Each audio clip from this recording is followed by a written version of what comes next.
Everyone अज असी अपना lecture number किनवा देख रहे हैं 36 देख रहे हैं। ये अपना लास्ट लैक्चर होएगा MCQs का, इसीलिए ये लैक्चर 1.5 घंटे का हो सकता है। तो इस मैं 250 क्वेश्चन तुहाडे नाल डिस्कस करने ने घट्टो घट्ट, ठीक है। 250 क्वेश्चन मैं डिस्कस कराँगा। सो स्टार्ट करते हैं आप। तो आप 240 का क्वेश्चन कर लिया। 241वां क्वेश्चन कहते 10वें जो अपना 10 रुपये का नोट है वह बेस कलर की है, दसो मैं इन ऑप्शनों मैं दसो कि बेस कलर की है। तुम देखते होने ना, ऑबजर्व किया होना, दसो। इसका आंसर आ जाएगा अपना चॉकलेट ब्राउन है। डन।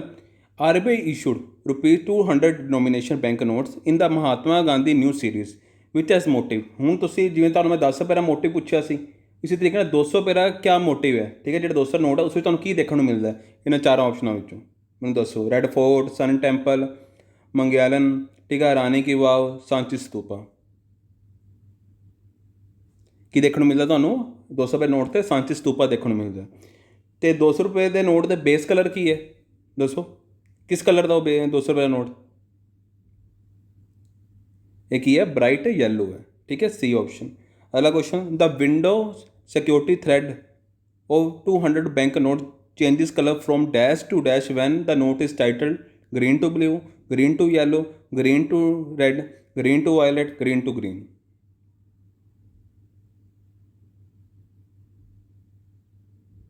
दसो इसका आंसर क्या रहेगा अपना, ए ऑप्शन आ जाएगा। हुण उन्हें कहना कि चाह रहा हो, windowed security thread of ₹200 note colour change हो जाता है, ठीक है, ग्रीन टू ब्लू हो जाता है। हुण ये तुहाडे लई होमवर्क है, इसका क्या मतलब होया, ठीक है। नहीं पता तुसीं गूगल करना।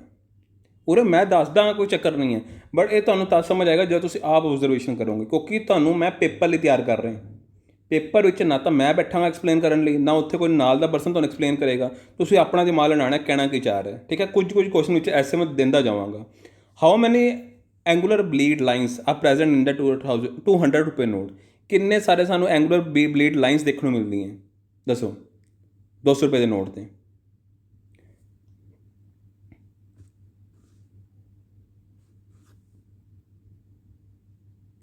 इसका आंसर आ जाएगा अपना 4 देखने को मिलती है, ठीक है। 4 ब्लीड जड़ियाँ लाइन्स देखने को मिलती हैं।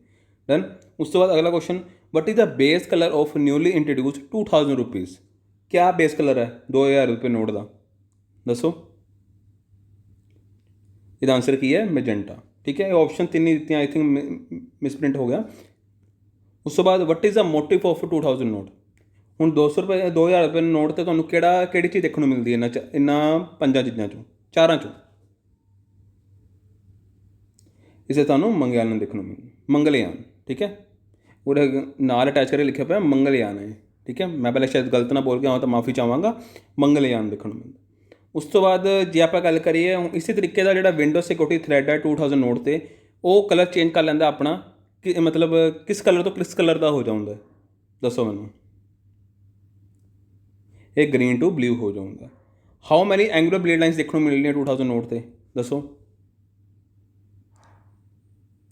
किनिया देखने को मिलती हैं, 7 देखने को मिलती हैं।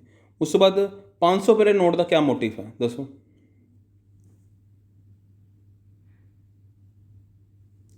इससे सानू की देखने को मिलता है, दसो। रेड फोर्ट देखने को मिलता है। की देखने को मिलता है, रेड फोर्ट देखने को मिलता है। अगला क्वेश्चन, द बेस कलर की है 500 रुपये के नोट का, सानू स्टोन ग्रे कलर का देखने को मिलता, स्टोन ग्रे, ठीक है। How many angular blade lines देखने को मिलती है 500 रुपये के नोट से, सानू 5 एंगुलर लाइन्स देखने को मिलता है। हूँ तुहाडे लई होमवर्क है, जे मैं गल करा तो एक पता करके आना कि एंगुलर ब्लेड लाइन्स की होंगी है, दूजा जो विंडो सिक्योरिटी थ्रैड की होंगे। दैन ये तुहाडे लई होमवर्क है। डन।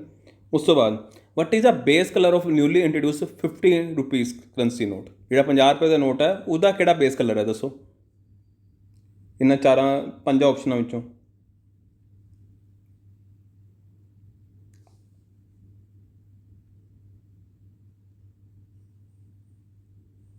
इसका आंसर क्या रहेगा अपना, बी ऑप्शन, ठीक है। उस तो बाद 50 रुपये नोट का मोटिव की है,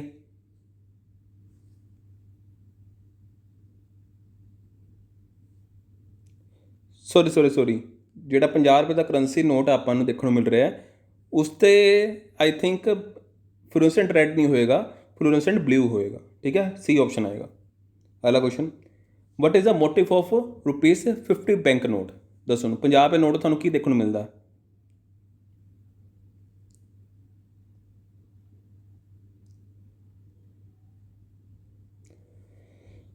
हम्पी विद चैरिटी देखने को मिलता है, ठीक है। उस तो बाद what is the motive of 100 note. दसो 100 रुपये नोट का मोटिव क्या है? दसो, मतलब उत्थे तुहानू एक बनी हुई तुहानू देखने को मिलती है ना, कोई हैरीटेज कोई सिस्टम देखने को मिलता है, जिवें कईयां दे सानू सांची स्तूपा देखने को मिलता है, कईयां दे रेड फोर्ट देखने को मिलता है। तुसीं नोट देखते हो रिवर्स करते हो तुहानू पता लगता है ना। इसी तरह 100 रुपये नोट ते क्या देखने को मिलता तुहानू? तुहानू देखने को मिलता रानी की वाव देखने को मिलता। तो बेस कलर क्या है 100 रुपये के नोट का? लैवेंडर है, ठीक है। अगला क्वेश्चन, हू साइंस दी ₹1 नोट। ₹1 का जो नोट होता है उस पर साइन कौन करता है? वैसे तो बाकी नोटों के उपर सानू गवर्नर के साइन देखने को मिलते हैं, मगर वो स्पैशली ₹1 के नोट पर कौन साइन करता है? कौन साइन करता? अपना फाइनैंस सैकटरी साइन करता है, फाइनैंस मिनिस्टर नहीं करता, ठीक है ना। फाइनैंस सैकटरी साइन करता है। कौन होंगे फाइनैंस सैकटरी? IAS ऑफिसर होंगे। Done. In how many languages is the amount of an bank note is written. हुण तुहानू पता है कि तुसीं कभी भी नोट देखा होएगा, उसकी आई थिंक एक साइड ते तुहानू ना भाषावां लिखियां होणगियां, तो किन्नी सारी भाषावां लिखियां होंदियां उस ते? दसो मैनूं। 20 लिखियां होंदियां, 15 लिखियां होंदियां, 18 लिखियां होंदियां, 19 लिखियां होंदियां, या 17 लिखियां होंदियां? 17, 20, 15, 18 होंदियां, ठीक है। कितनी लिखियां होंदियां? 17 लिखियां होंदियां। हुण तुहानू पता 17 लैंग्वेज किहड़ी लिखियां होंदियां? जिवें कुछ लैंग्वेज का नाम लेना चाहां, हिंदी लिखी होंदी है, इंग्लिश लिखी होंदी है, आसामी लिखी होंदी है, बंगोली, गुजराती। जिहड़ी साडी किहड़े शेड्यूल च आउंदी है दसो मैनूं? किहड़े शेड्यूल च आउंदी है? ये जिहड़ी लैंग्वेजिस की आपां जदों गल कर रहे हैं किहड़े शेड्यूल च आउंदी है? ये तुहाडे लई होमवर्क है। तो मैं गल कर रहा सी गुजराती देखने को मिलता है, कन्नड़ा देखने को मिलता है, कश्मीरी, कोंकणी, मलयालम, मराठी, नेपाली, संस्कृत, तमिल, तेलुगू, उर्दू, पंजाबी, ओरिया। डन। 17 लैंग्वेज देखने को मिलती हैं। उस तो बाद अगला question, currency note which either has a missing portion और is a compose of more than 2 pieces is categorize. हुण जिवें कोई नोट हुंदा है, एक साइड उसदा मिसिंग होवे या पीसिस च वंडिया पिया होवे, 2 पीसिस विच होवे एक नोट, मतलब ਉਹਦੇ टुकड़े हो जाण, मतलब 2 हिस्से च टुकड़े हो जाण, ਤਾਂ ਉਸ ਨੂੰ ਆਪਾਂ ਕਿਸ ਨਾਮ ਨਾਲ ਜਾਣਦੇ ਹਾਂ? ਮਿਸਮੈਚ ਨੋਟ ਦੇ ਨਾਮ ਨਾਲ, ਇੰਪਰਫੈਕਟ ਨੋਟ ਦੇ ਨਾਮ ਨਾਲ, ਸਵਾਇਲਡ ਨੋਟ ਦੇ ਨਾਮ ਨਾਲ, ਠੀਕ ਹੈ। ਦੱਸੋ ਮੈਨੂੰ।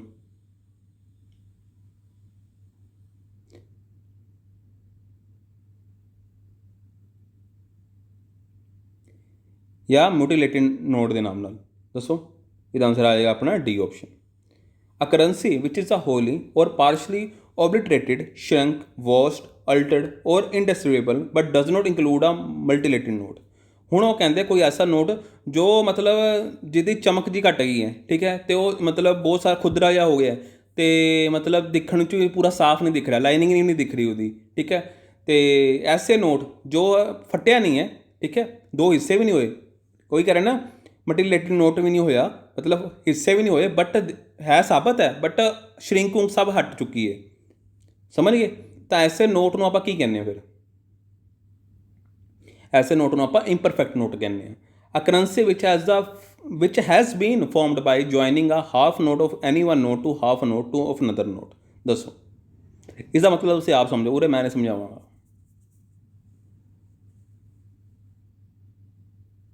इनू कहेंगे आप mismatch note. A currency which has become the dirty due to usage and also included 2 pieces note passed together where in the both the pieces are present belong to the same note and form the entire note. की कहेंगे आप? इनू आप कहेंगे soiled note, D option. The highest denomination note ever printed by RBI। Highest denomination वाला जो note होंगे, सब तो वड्डा नोट सानू किहड़ा देखने को मिलता RBI वालों?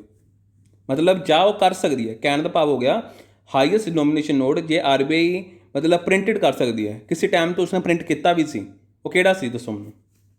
10,000 का नोट सी, ठीक है। तो किस सन विच कीता सी ऐसा? तुसीं तां हुण तक सिर्फ 2,000 तक के नोट देखते होने ना, है ना।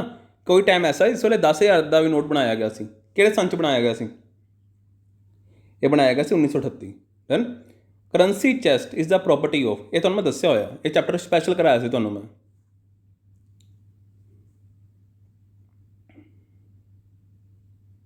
एक प्रॉपर्टी है RBI की प्रॉपर्टी है, ठीक है। ਹੁਣ ਤੁਹਾਨੂੰ ਇਹ ਮਤਲਬ ਪਤਾ ਹੋਣਾ ਚਾਹੀਦਾ ਕਰੰਸੀ ਜਸਟ ਕੀ ਹੁੰਦਾ, ਇਹ ਤੁਹਾਨੂੰ ਮੈਂ ਕਰਾਇਆ ਹੋਇਆ, ਰਿਵੀਜ਼ਨ ਜ਼ਰੂਰ ਕਰਦੇ ਜਾਣਾ ਨਾਲ। Government of India can print ₹1 note and coins has ਪਰ ਵਿਚ ਐਕਟ।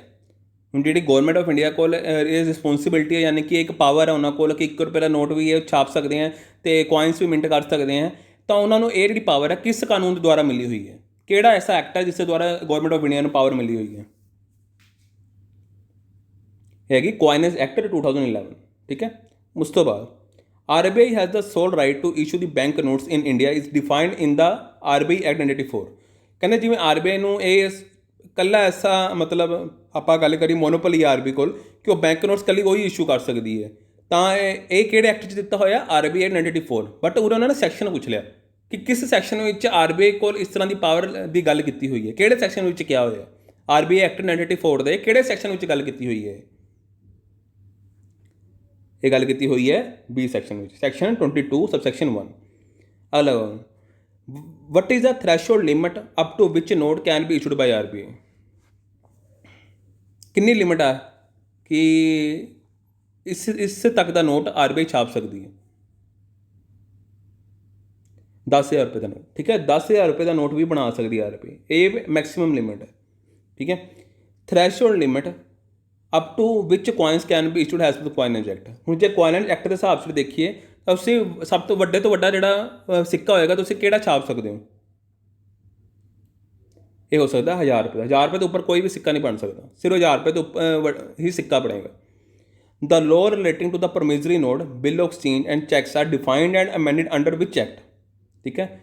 ਜਿਹੜੇ ਸਾਨੂੰ ਪ੍ਰੋਮਿਸਰੀ ਨੋਟ ਦੇ ਲਾਅਸ ਦੇਖਣ ਨੂੰ ਮਿਲਦੇ ਆ, ਬਿਲ ਆਫ ਐਕਸਚੇਂਜ ਦੇ ਚੈੱਕ, ਇਹ ਜਿਹੜੀ ਇੱਕੋ ਤਰ੍ਹਾਂ ਦੇ ਨੈਗੋਸ਼ੀਏਬਲ ਇੰਸਟਰੂਮੈਂਟ ਹੈ, ਤਾਂ ਇਹ ਕਿਸ ਕਾਨੂੰਨ ਦੁਆਰਾ ਮਤਲਬ ਇਹਨਾਂ ਨੂੰ ਫੋਰਸ ਵਿੱਚ ਲਿਆਉਂਦਾ ਗਿਆ? ਦੱਸੋ। ਇਹਦਾ ਆਨਸਰ ਆਏਗਾ ਨੈਗੋਸ਼ੀਏਬਲ ਇੰਸਟਰੂਮੈਂਟ 81 ਦਾ। ਇਹ ਐਕਟ ਹੈ ਜਿਸ ਵਿੱਚ ਇਹਨਾਂ ਤਿੰਨਾਂ ਬਾਰੇ ਗੱਲ ਕੀਤੀ ਹੋਈ ਹੈ। ਜਿਹੜੀ ਬੈਂਕਿੰਗ ਓਬਰਟਸਮੈਂਟ ਸਕੀਮ ਹੈ ਕਦੋਂ ਇੰਟਰੋਡਿਊਸ ਕੀਤੀ ਗਈ ਸੀ? ਸੌਰੀ ਮਾਫ ਕਰਨਾ, ਉਰੇ ਰਿਵਾਈਜ਼ ਦੀ ਗੱਲ ਪੁੱਛ ਰਹੇ ਹੋ। ਜਿਹੜੀ ਬੈਂਕਿੰਗ ਓਬਰਟਸਮੈਂਟ ਸਕੀਮ ਹੈ 1995 ਵਿੱਚ ਇੰਟਰੋਡਿਊਸ ਕੀਤੀ ਗਈ ਸੀ, ਮਗਰ ਇਹਨੂੰ ਰਿਵਾਈਜ਼ ਵੀ ਕੀਤਾ ਸੀ। ਕਿਹੜੇ ਸੰਨ 'ਚ ਕੀਤਾ ਗਿਆ ਸੀ?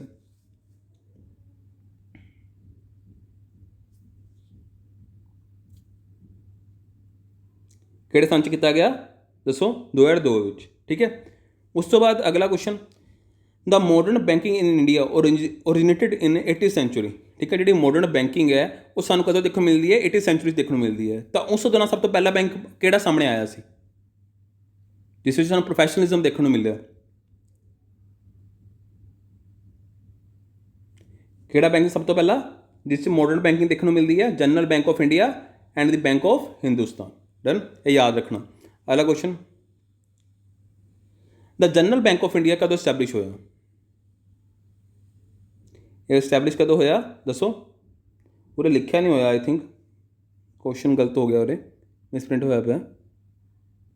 ਉਰੇ ਤੁਸੀਂ ਲਿਖ ਲਓ, ਇਹ ਜਿਹੜਾ ਇਹਦਾ ਆਨਸਰ ਆਏਗਾ 1786, ਕਿ ਜਿਹੜਾ general bank of India establish ਹੋਇਆ ਸੀ 1786 ਵਿੱਚ ਹੋਇਆ ਸੀ।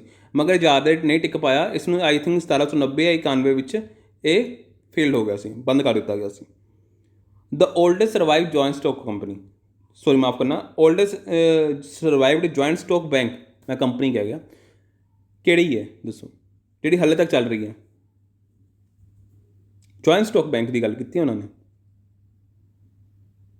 ਇਲਾਹਾਬਾਦ ਬੈਂਕ, ਠੀਕ ਹੈ। ਇਹ ਆਪਸ਼ਨ ਗਵਰਨਮੈਂਟ ਬੈਂਕ ਵੈਸੇ। To streamline the functioning of commercial bank, the government of India enacted the banking companies act 1949 which are later change as. ਦੱਸੋ ਮੈਨੂੰ। ਕਹਿੰਦੇ ਕਮਰਸ਼ੀਅਲ ਬੈਂਕਾਂ ਦੀ ਫੰਕਸ਼ਨ ਨੂੰ ਹੋਰ ਮਤਲਬ ਸਮੂਥ ਕਰਨ ਲਈ, ਠੀਕ ਹੈ, ਇੱਕ ਨੂੰ ਇੱਕ ਸਟ੍ਰੀਮ ਲਾਈਨ 'ਚ ਲਿਆਉਣ ਲਈ ਜੇ ਆਪਾਂ ਗੱਲ ਕਰੀਏ ਤਾਂ RBI ਨੇ ਇੱਕ ਐਕਟ ਜਿਹੜਾ ਸੀ ਲਿਆਉਂਦਾ ਸੀ, ਬੈਂਕਿੰਗ ਕੰਪਨੀਜ਼ ਐਕਟ। ਦੈਨ ਉਸ ਦਾ ਨਾਮ ਬਦਲ ਕੇ ਬਾਅਦ ਵਿੱਚ ਕੀ ਕਰ ਦਿੱਤਾ ਗਿਆ? ਇਹਦਾ ਆਨਸਰ ਆ ਜਾਏਗਾ ਬੈਂਕਿੰਗ ਰੈਗੂਲੇਸ਼ਨ ਐਕਟ 1949।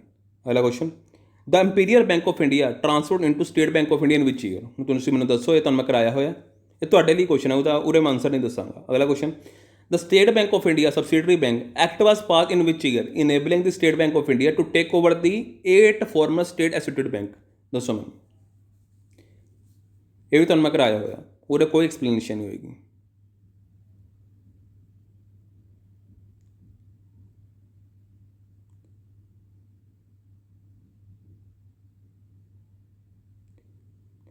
ਦੋ 274ਵੇਂ ਦਾ ਆਨਸਰ ਕੀ ਸੀ? ਬੈਂਕਿੰਗ ਰੈਗੂਲੇਸ਼ਨ ਹੈ 1949।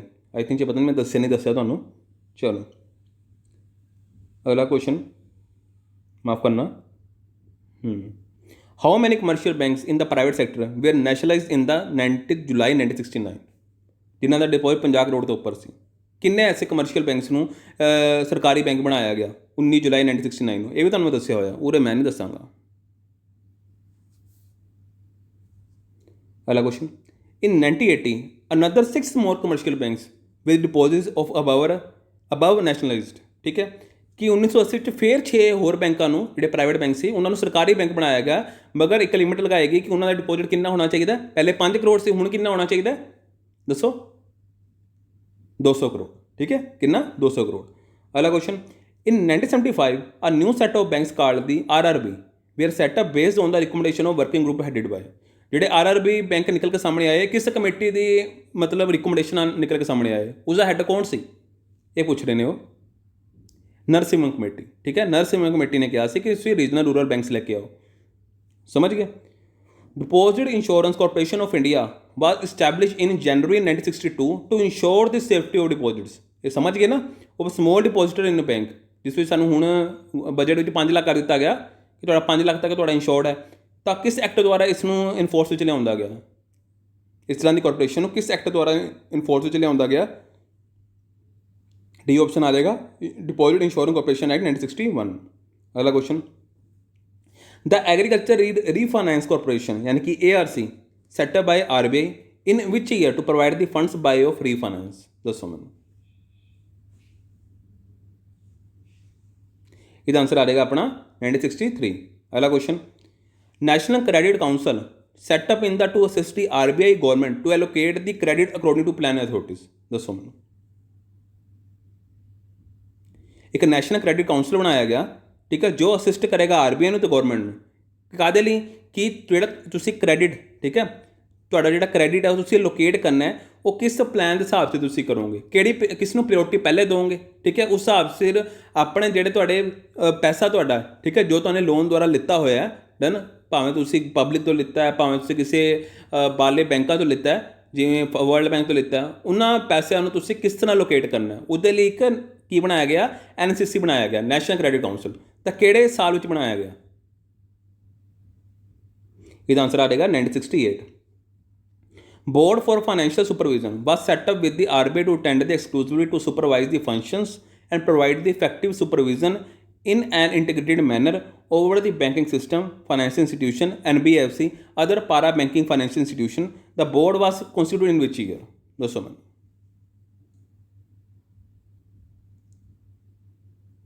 ਹੁਣ ਉੱਪਰ ਤੁਹਾਨੂੰ ਮੈਂ ਸਮਝਾਉਣ ਦੀ ਲੋੜ ਤਾਂ ਨਹੀਂ, ਬੋਰਡ ਫॉर फाइनेंस सुपरविजन क्या ਹੁੰਦਾ, ਇੰਨਾ ਤੁਹਾਨੂੰ ਖੁਦ ਵੀ ਸਮਝਣਾ ਚਾਹੀਦਾ ਔਰ ਐਕਸਪਲੇਨ ਕੀਤਾ ਹੋਇਆ।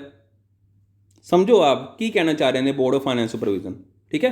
ਵਿੱਚ ਤੁਹਾਨੂੰ ਮੈਂ ਕੁਐਸਚਨ ਤਾਂ ਦੇ ਰਿਹਾ ਕਿ ਤੁਹਾਡੀ ਵੀ ਅੰਡਰਸਟੈਂਡਿੰਗ ਲੈਵਲ ਵਧੇ, ਸਮਝ ਗਏ।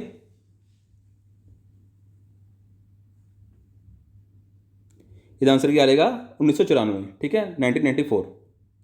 ਦ ਬੈਂਕਿੰਗ ਓਮਬਡਸਮੈਨ ਸਕੀਮ ਕਦੋਂ ਇੰਟਰੋਡਿਊਸ ਕੀਤੀ ਗਈ? ਇਹ ਤੁਹਾਨੂੰ ਮੈਂ ਦੱਸਿਆ ਪਿਛਲੇ ਲੈਕਚਰ 'ਚ, आई थिंक 284 होएगा। और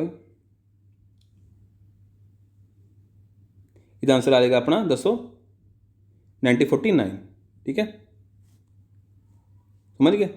यानी कि जी बैंकिंग ओमबडसमैन स्कीम है किस एक्ट द्वारा किस प्रोविजन द्वारा लिया गई? बैंकिंग रेगूलेशन एक्ट 1949 द्वारा। उस तो बाद banking course the standard board of India यानी कि BCSBI was set up by which bank in order to provide the for voluntarization of banking committing to provide the customer services as per the agreed standard and codes, ਦੱਸੋ ਕਿਹੜੇ bank ਨੇ setup ਕੀਤਾ banking course standard board of India, ਜਿਸ ਵਿੱਚ ਵੋਲੰਟਰੀਜ਼ਾਈਜੇਸ਼ਨ ਰੱਖੀ ਗਈ ਬੈਂਕਾਂ ਦੀ, ਠੀਕ ਹੈ, ਜਿਸ ਵਿੱਚ ਮਤਲਬ ਇੱਕ ਤਰ੍ਹਾਂ ਦੀ ਰਜਿਸਟ੍ਰੇਸ਼ਨ ਇਸ ਤਰ੍ਹਾਂ ਰੱਖੀ ਗਈ ਕਿ ਇੱਕ ਪ੍ਰੋਪਰ ਕੋਰਸ ਬਣਾਏ ਗਏ, ਸਟੈਂਡਰਡ ਕੋਰਸ, ਕਿ ਉਹਨਾਂ ਨੂੰ ਐਗਰੀ ਕਰਨ ਲਈ ਇੱਕ ਤਰ੍ਹਾਂ ਦੀ ਰਜਿਸਟ੍ਰੇਸ਼ਨ ਰੱਖੀ ਗਈ ਕਿ ਇਹ ਬੈਂਕ ਜੇ ਚਾਹਣ ਤਾਂ ਆਪਣੇ ਆਪ ਨੂੰ ਰਜਿਸਟਰ ਕਰਾ ਕੇ ਇਹਨਾਂ ਕੋਡ ਦੀ ਪਾਲਣਾ ਕਰ ਸਕਦੇ ਨੇ, ਤਾਂ ਉਸ ਮੁਤਾਬਿਕ ਕਸਟਮਰ ਸਰਵਿਸਿਜ਼ ਪ੍ਰੋਵਾਈਡ ਕਰ ਸਕਦੇ ਨੇ। ਤਾਂ ਉਸ ਹਿਸਾਬ ਦੇ ਕੁਛ ਰੂਲਸ ਅਤੇ ਰੈਗੂਲੇਸ਼ਨਸ ਦੇ ਨਾਲ ਕੋਰਸ ਲਿਆਉਂਦੇ ਗਏ, ਠੀਕ ਹੈ। ਤਾਂ ਉਹ ਵਲੰਟਰੀ ਰੱਖੀ ਗਈ ਕਿ ਬੈਂਕਾਂ ਦੀ ਮਰਜ਼ੀ ਹੈ ਕਿ ਇਹਨਾਂ ਨੇ ਇਹਨਾਂ ਕੋਡ ਨੂੰ ਅਪਲਾਈ ਕਰਨਾ ਜਾਂ ਨਹੀਂ ਕਰਨਾ। ਤਾਂ ਇਹ ਕਿਹੜੇ ਬੈਂਕ ਨੇ ਸਟਾਰਟ ਕੀਤਾ ਸੀ ਐਸਾ ਕੰਮ, ਐਸੀ ਇਨੀਸ਼ੀਏਟਿਵ ਕਿਸ ਨੇ ਸਟਾਰਟ ਕੀਤਾ? Banking course and standard board of India ਕਦੋਂ ਸੈਟਅਪ ਹੋਇਆ, ਠੀਕ ਹੈ, ਅਤੇ ਇਹ ਵੀ ਦੱਸੋ ਕਿ ਕਿਹੜੇ ਬੈਂਕ ਨੇ ਸਟਾਰਟ ਕੀਤਾ? ਇਹ ਕੀਤਾ ਕਿ ਨਹੀਂ? RBI ने ਕੀਤਾ, ठीक है, ए ऑप्शन आ जाएगा, RBI ने ਕੀਤਾ। अगला question, the SARFAESI act 2002 was enacted in March 2002. What is the full form of SARFAESI? ये तो मैं कराया होया पूरे तो मैं आंसर नहीं दसना उरे। अगला question, banks were advise to introduce the facility of no frills account with nil और लो मिनिमम। किस वक्त किया गया, किहड़े सन च किया गया सी?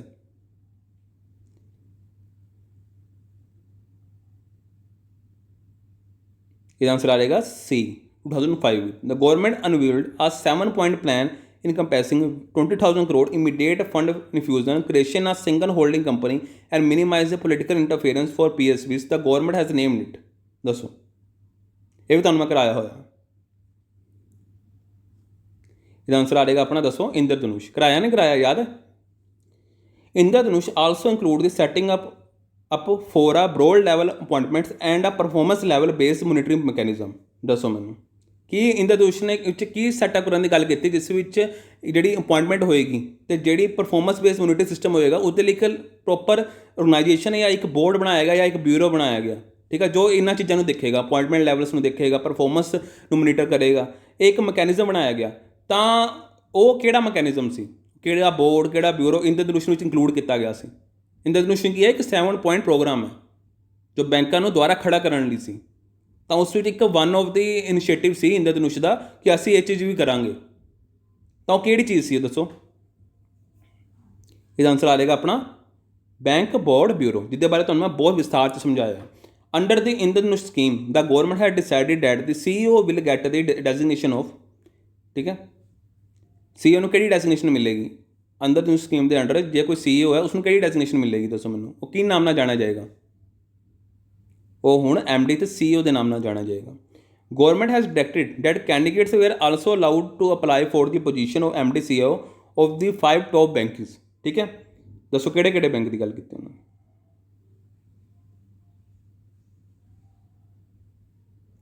कहते गवर्नमेंट ने डायरैक्शन दी एक तरह से डायरैक्ट किया कैंडिडेट्स को कि उस उन्होंने पोजीशनस लिए, ठीक है, उन्होंने बैंकों के पोजीशनस लिए जोड़े MD CEO ने उहदे लिए अप्लाई कर सकते हैं, ठीक है। जो टॉप चाहते हैं वो किहड़े टॉप के बैंक ने? पब्लिक सैक्टर वाले बैंक, पब्लिक प्राइवेट सैक्टर वाले बैंक, सैमी प्राइवेट सैक्टर वाले बैंक, सैमी पब्लिक सैक्टर वाले बैंक, नन ऑफ दीज। दसो इसका आंसर आ जाएगा प्राइवेट सैक्टर के bank. Name the body of eminent professionals and officials which will replace the appointment board of appointment of whole time directors as well as non executive chairman of PSBs। दसो मैनू, ये बहुत आसान है, ये भी कराया होया कि है बैंक बोर्ड ब्यूरो जो किन्होंने रिप्लेस कर रहा है? दसो किन्ना मैकेनिज्म रिप्लेस कर रहा है? अपॉइंटमेंट बोर्ड जी सी, ठीक है, जो अपॉइंटमेंट करते सी होल टाइम डायरैक्टर की, उन्होंने रिप्लेस कर रहे है ना, उन्होंने रिप्लेस करके बैंक बोर्ड ब्यूरो लिया गया। समझ गए? इनू अपडेशन इनू होर जिम्मेवारियां दी गई बैंकों को उपर चक्कण लई, ठीक है, उपर मतलब उसकी ग्रोथ को अच्छा करने लई। अगला question, reserve bank directed the large cooperative banks to report all exposure of ₹5 crore and more to which institution a move aimed at early recognition of financial distress. दसो मैनू,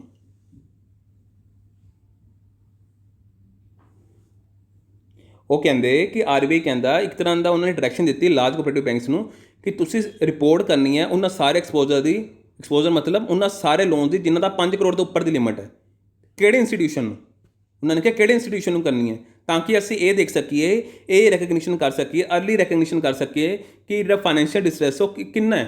समझ गए? ताकि बैंक थले ना गिर जाए, टाइमली उन्होंने खड़ा किया जा सके, टाइमली उन्होंने लोन खत्म किया जा सके, NPA को घटाया जा सके। वो किहड़ी इंस्टीट्यूशन की गल कर रहे हैं कि उन्होंने तुसी रिपोर्ट भेजनी है? दसो,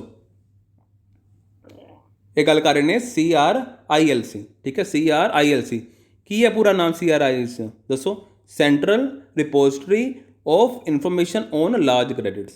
समझ गए? अगला क्वेश्चन, ARC की फुल फॉर्म क्या है? ये भी तुहानू दस्या होया।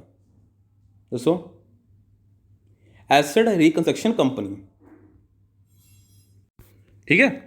चलो अगला question, presently how many debt recovery tribunals are functioning to recover of bad loans of banking sector. कहते जो आप हुण दी गल करिए किन्ने सारे ऐसे ट्रिब्यूनल्स हैं जो किहदे लई काम कर रहे हैं? बैड लोन्स की रिकवरी लई काम कर रहे हैं, ठीक है। किहड़े बैड लोन्स? बैंकिंग सैक्टर के जिहड़े बैड लोन्स है जिन्होंने पेमेंट नहीं आई उन्होंने रिकवरी लई ट्रिब्यूनल्स काम कर रहे हैं। किन्नियां ट्रिब्यूनल्स काम कर रही हैं? दसो, एक आ रही ने 39 कर रही हैं, किन्नियां कर रही हैं? 39 कर रही हैं। अगला question, name the present system for the measurement of banking performance. Banking performance ਨੂੰ ਮੈਜ਼ਰ ਕਰਨ ਲਈ ਐਸਾ ਕਿਹੜਾ ਪ੍ਰੈਜ਼ੈਂਟ ਸਿਸਟਮ ਤੁਹਾਨੂੰ ਦੇਖਣ ਨੂੰ ਮਿਲਦਾ?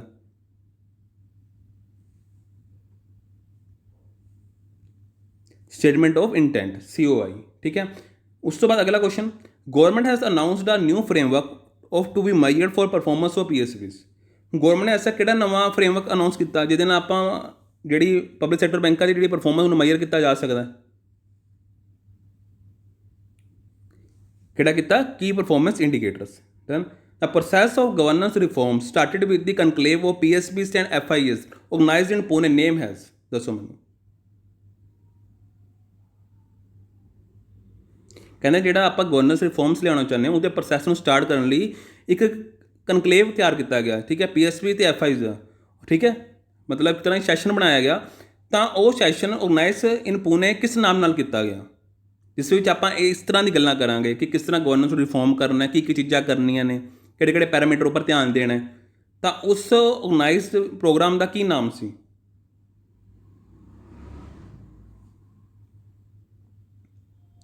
ਇਹਦਾ ਆਨਸਰ ਆ ਜਾਏਗਾ ਆਪਣਾ ਗਿਆਨ ਸੰਗਮ। ਠੀਕ ਹੈ। ਇਹ ਆਪਸ਼ਨ ਇਹ ਪੂਨੇ ਵਿੱਚ ਆਰਗੇਨਾਈਜ਼ ਕੀਤਾ ਗਿਆ। Who is a nation sole note issuing authority. ਇਹ ਤੁਹਾਨੂੰ ਪਤਾ ਹੀ ਹੋਏਗਾ ਹੁਣ ਤਾਂ, ਇਹ ਤਾਂ ਮੈਨੂੰ ਆਨਸਰ ਦੱਸਣ ਦੀ ਲੋੜ ਤਾਂ ਨਹੀਂ।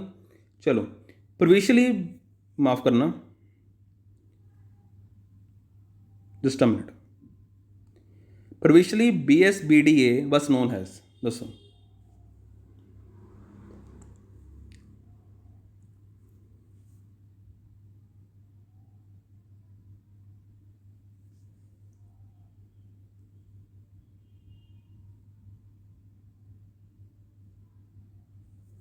ਦੱਸੋ ਕਿਆ ਆਨਸਰ ਆਏਗਾ?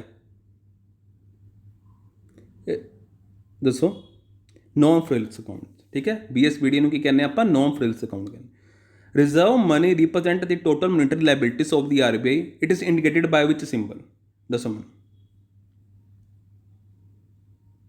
ਜਿਹੜੀ ਰਿਜ਼ਰਵ ਮਨੀ ਹੁੰਦੀ ਹੈ, ਠੀਕ ਹੈ, ਉਹ ਕਿਹਨੂੰ ਰਿਪਰੈਜ਼ੈਂਟ ਕਰਦੀ ਹੈ? ਟੋਟਲ ਮੋਨੀਟਰੀ ਲਾਇਬਿਲਿਟੀਜ਼ ਦੀ ਨੂੰ ਰਿਪਰੈਜ਼ੈਂਟ ਕਰਦੀ ਹੈ। RBI ਦੀ ਜਿੰਨੀ ਵੀ ਟੋਟਲ ਮੋਨੀਟਰੀ ਲਾਇਬਿਲਿਟੀਜ਼ ਆ ਉਹਨੂੰ ਰਿਪਰੈਜ਼ੈਂਟ ਕਰਦੀ ਹੈ ਰਿਜ਼ਰਵ ਮਨੀ। ਠੀਕ ਹੈ। ਉਸ ਨੂੰ ਆਪਾਂ ਕਿਸ ਸਿੰਬਲ ਦੇ ਨਾਮ ਨਾਲ ਜਾਣਦੇ ਹਾਂ? M1, M2, MO, ਠੀਕ ਹੈ, M0 ਸੋਰੀ, M3, M5। ਇਹ ਤੁਹਾਨੂੰ ਮੈਂ ਕਰਾਇਆ ਹੋਇਆ ਮਨੀ ਸਪਲਾਈ ਦਾ, ਤੁਹਾਨੂੰ ਕਰਾਇਆ ਸੀ ਮੈਂ। ਇਹਨੂੰ ਆਪਾਂ ਕਿਸ ਨਾਮ ਨਾਲ ਜਾਣਦੇ ਦੱਸੋ?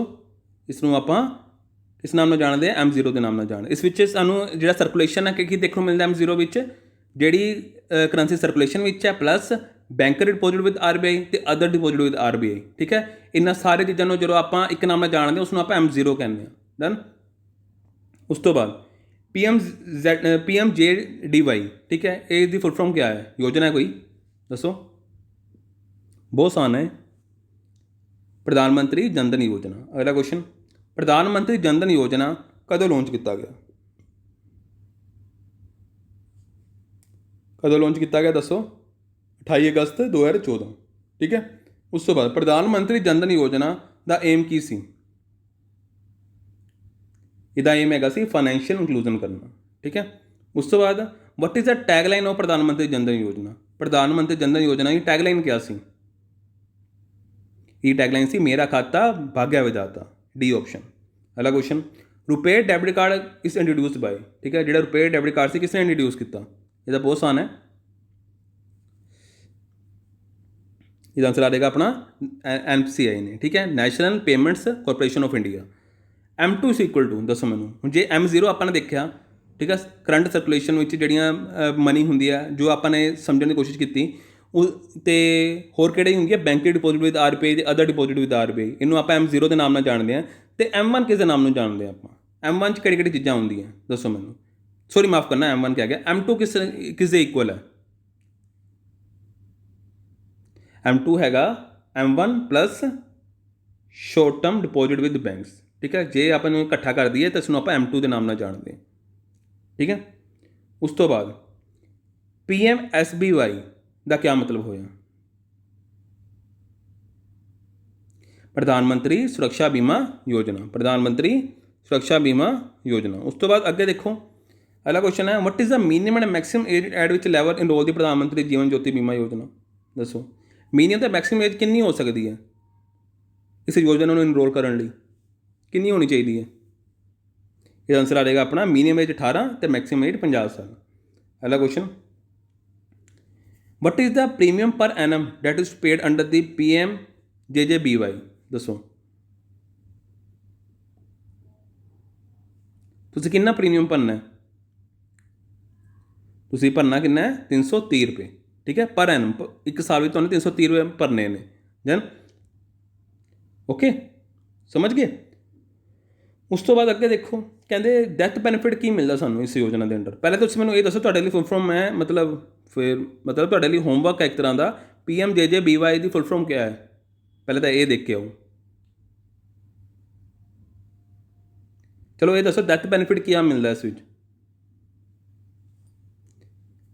2 ਲੱਖ ਰੁਪਏ ਮਿਲਦਾ, ਠੀਕ ਹੈ। ਜੇ ਬਾਈ ਚਾਂਸ ਡੈਥ ਹੋਏ ਤਾਂ ਤੁਹਾਨੂੰ 2 ਲੱਖ ਰੁਪਏ ਮਿਲੇਗਾ।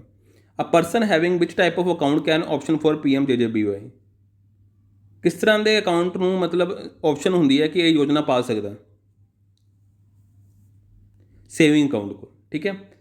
ਕਿਆ ਏਜ ਗਰੁੱਪ ਹੈ? ਜੇ ਆਪਾਂ ਗੱਲ ਕਰੀਏ ਪ੍ਰਧਾਨ ਮੰਤਰੀ ਸੁਰੱਖਿਆ ਬੀਮਾ ਯੋਜਨਾ ਦੇ ਅੰਡਰ, ਕਿਹੜੀ ਏਜ ਗਰੁੱਪ ਦੇ ਬੰਦੇ ਜਿਹੜੇ ਇਸ ਨੂੰ ਇਨਰੋਲ ਕਰ ਸਕਦੇ ਹਨ?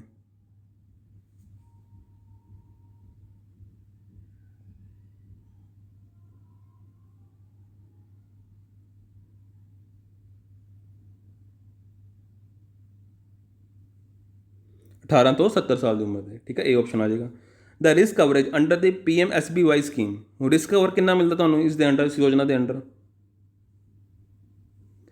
ਇਸ ਦੇ ਅੰਡਰ ਮਿਲਦਾ 2 ਲੱਖ ਰੁਪਏ ਐਕਸੀਡੈਂਟਲ ਡੈਥ ਦੇ ਤੇ ਮਤਲਬ ਜੇ ਤੁਹਾਡੀ ਡੈਥ ਹੋ ਜਾਏ ਤਾਂ ਜਾਂ ਫੁੱਲ ਡਿਸੇਬਿਲਿਟੀ ਹੋ ਜਾਵੇ, ਠੀਕ ਹੈ, ਤੇ ਪਾਰਸ਼ਲ ਡਿਸੇਬਿਲਿਟੀ ਤੁਹਾਨੂੰ 1 ਲੱਖ ਰੁਪਏ ਮਿਲਦਾ। ਤੇ ਐਨੂਅਲ ਪ੍ਰੀਮੀਅਮ ਕਿੰਨਾ ਭਰਨਾ ਪੈਂਦਾ ਹੈ ਪ੍ਰਧਾਨ ਮੰਤਰੀ ਸੁਰੱਖਿਆ ਬੀਮਾ ਯੋਜਨਾ ਦੇ ਅੰਡਰ? ਕਿੰਨਾ ਭਰਨਾ ਪੈਂਦਾ ਹੈ? ਸਿਰਫ 12 ਰੁਪਏ ਭਰਨੇ ਪੈਂਦੇ ਨੇ। समझ गया? What is the minimum pension guaranteed by government of India under the Atal pension योजना? अटल पेंशन योजना के हिसाब से जे आप देखिए तो मिनिमम पेंशन कितनी मिल सकती है? कितनी मिल सकती है? 1000 रुपया। What is the minimum age eight which the subscriber can join the Atal pension योजना? दसो कितनी होएगी? 18 साल। अगला क्वेश्चन, DICGC स्टैंड्स फॉर, ये तुसीं मैनूं खुद दसना, ये तुहाडे लई होमवर्क है क्योंकि तुहानूं मैं कराया होया। अगला क्वेश्चन, ये भी तुसीं खुद दसना कदों इस्टैबलिश किया गया। उस बाद DICGC under act the purpose of providing insurance to deposits and credit facilities, किस एक्ट के दिन ये गल की हुई है? ठीक है, ये भी तुसीं खुद दसना, ये तुहानूं कराया होया। किहड़ी ऐसी टू ऑर्गेनाइजेशन है जिसनूं DICGC विच मर्ज कर दिता गया? ये भी तुसीं खुद दसना, ये भी तुहानूं कराया होया। जिहड़ी DICGC है किहदी सबसिडरी है? दसो किहदी है? ये RBI दी है। डन। तो इसकी ऑथराइज कैपिटल कितनी सी शुरुआती तौर पर? कितनी सी इसकी? 50 करोड़ रुपये। अगला क्वेश्चन, RBI का स्टेक कितना है DICGC विच? दसो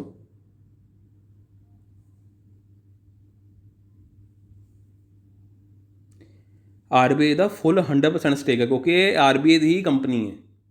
उसके बाद अगला question, when did Asia infrastructure investment bank started operations?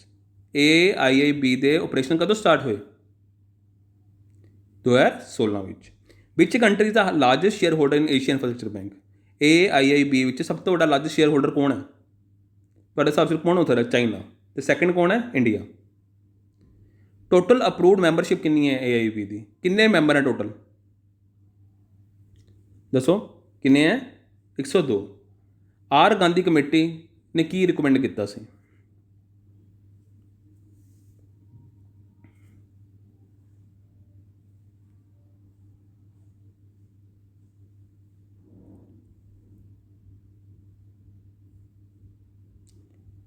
दसो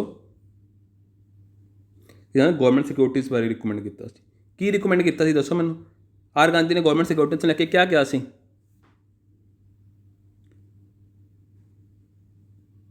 वो कहते जी गवर्नमेंट सिक्योरिटीज़ सानूं देखने मिलती हैं वो फ्रैगमेंटेड हो चुकी हैं एक तो क्वाइट इलिक्विड हो चुकी हैं, इन्हों का इन्ना फायदा नहीं रहा। समझ गए?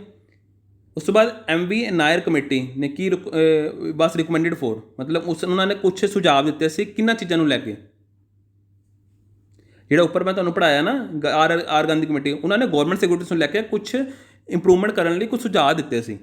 मैं तुहानूं गवर्नमेंट सिक्योरिटीज़ बारे दस रहा कि उन्होंने ये प्रॉब्लम सी, उन्होंने आधार पर उन्होंने कुछ सुझाव दिते सी। ਇਸੇ ਤਰੀਕੇ ਨਾਲ ਐਮਵਰ ਨਾਈਕ ਕਮੇਟੀ ਨੇ ਕੁਝ ਰਿਕਮੈਂਡੇਸ਼ਨ ਦਿੱਤੀ ਸੀ ਕਿੰਨਾਂ ਚੀਜ਼ਾਂ ਨੂੰ ਲੈ ਕੇ, ਪ੍ਰਿਓਰ ਸੈਕਟਰ ਲੈਂਡ ਨੂੰ ਲੈ ਕੇ, ਠੀਕ ਹੈ, ਪ੍ਰਿਓਰਟੀ ਸੈਕਟਰ ਜਿਹੜੀ ਲੈਂਡਿੰਗ ਹੁੰਦੀ ਹੈ ਨਾ ਉਹਨਾਂ ਨੂੰ ਲੈ ਕੇ। ਵਾਈ ਐਚ ਮੈਲਕਮ ਕਮੇਟੀ ਨੇ ਕੀ ਰਿਕਮੈਂਡ ਕੀਤਾ ਸੀ, ਕਿਹੜੇ ਟੌਪਿਕ ਦੇ ਉੱਪਰ ਉਹਨਾਂ ਨੇ ਰਿਕਮੈਂਡੇਸ਼ਨ ਦਿੱਤੀਆਂ ਸੀ ਆਪਣੀਆਂ, licence for new urban cooperative banks ਨਾਲ, ਠੀਕ ਹੈ, ਸੀ ਆਪਸ਼ਨ, ਕਿ ਕਿਸ ਤਰ੍ਹਾਂ ਲਾਇਸੈਂਸ ਦੇਣਾ ਹੈ। ਊਸ਼ਾ ਥਰੋਟ ਕਮੇਟੀ ਨੇ ਕਾਹਦੇ ਲਈ ਸੀ, ਲੀਡ ਬੈਂਕ ਸਕੀਮ ਲਈ ਸੀ, ਠੀਕ ਹੈ, NBFC ਅਤੇ ਲੀਡ ਬੈਂਕ ਸਕੀਮਸ ਲਈ ਸੀ, ਇਹਨਾਂ ਨੂੰ ਹੋਰ ਕਿਵੇਂ ਇੰਪਰੂਵ ਕੀਤਾ ਜਾ ਸਕਦਾ ਹੈ। ਸ਼੍ਰੀ ਦੀਪਕ ਮੋਂਟੀ ਕਮੇਟੀ ਨੇ ਕਾਹਦੇ ਲਈ ਸੀ ਦੱਸੋ, ਉਹ ਸੀ ਬੈਂਚਮਾਰਕ ਪ੍ਰਾਈਮ ਲੈਂਡਿੰਗ ਰੇਟ ਕਿੰਨਾ ਹੋਣਾ ਚਾਹੀਦਾ, ਠੀਕ ਹੈ, ਉਸ ਨੂੰ ਲੈ ਕੇ ਨੇ ਕੁਝ ਰਿਕਮੈਂਡੇਸ਼ਨ ਦਿੱਤੀਆਂ ਸੀ। SS ਤਾਰਾਪੁਰ ਕਮੇਟੀ ਕਾਹਦੇ ਲਈ ਸੀ, ਇਹ RBI ਨੇ ਕਿਉਂ ਫਾਰਮ ਕੀਤੀ,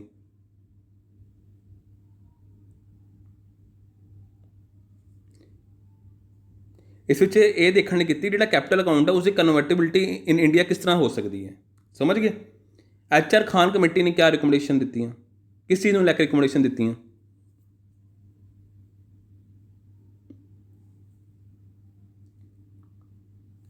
ਇਸ਼ੂਜ਼ ਰਿਲੇਟਡ ਜਿਹੜੇ ਇਸ਼ੂ ਸੀ ਸਾਡੇ ਰੂਰਲ ਕ੍ਰੈਡਿਟ ਨੂੰ ਲੈ ਕੇ, ਮਾਈਕਰੋ ਫਾਈਨੈਂਸ ਨੂੰ ਲੈ ਕੇ, ਉਸ ਨੂੰ ਲੈ ਕੇ ਕੁਝ ਰਿਕਮੈਂਡੇਸ਼ਨ ਦਿੱਤੀਆਂ, ਸੁਝਾਅ ਦਿੱਤੇ।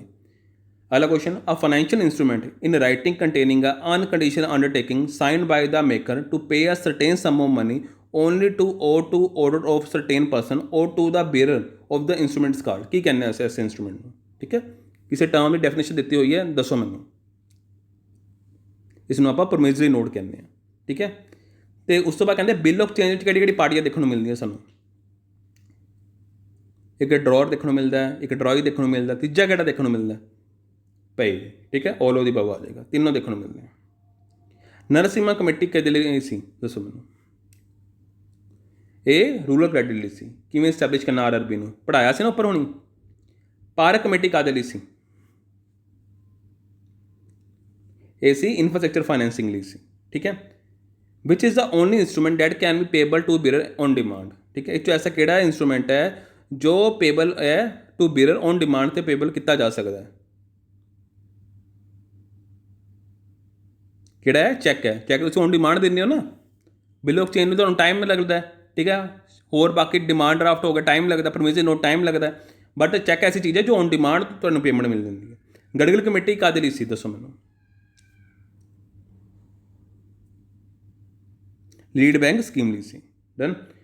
ਅਘੋਸ਼ ਕਮੇਟੀ ਕਾਹਦੇ ਲਈ ਹੈ, ਕਿਹਦੇ ਲਈ, ਫਰੋਡ ਤੇ ਮਾਰ ਪ੍ਰੈਕਟਿਸ ਜਿਹੜੀ ਬੈਂਕਸ ਹੁੰਦੀ ਹੈ ਉਹਨਾਂ ਨੂੰ ਕਿਵੇਂ ਘਟਾਇਆ ਜਾ ਸਕਦਾ, ਉਹਦੇ ਲਈ ਇੱਕ ਘੋਸ਼ ਕਮੇਟੀ ਬਣਾਈ ਸੀਗੀ। ਘੋਸ਼ ਮਤਲਬ ਉਸ ਕਮੇਟੀ ਦੇ ਹੈੱਡ। ਅਗਲਾ question, name the form of money in terms of which all other forms of money in the country are measured, ਦੱਸੋ ਮੈਨੂੰ, ਖੁਦ ਸਮਝੋ ਕਿਆ ਕਹਿਣਾ ਚਾਹ ਰਿਹਾ।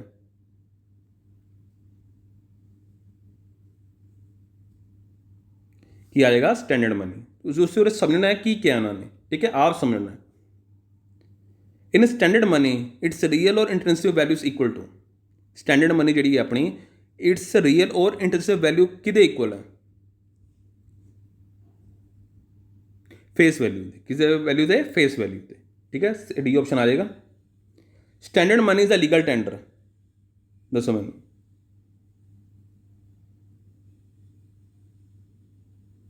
क्या आ जाएगा, ये अनलिमिटेड है।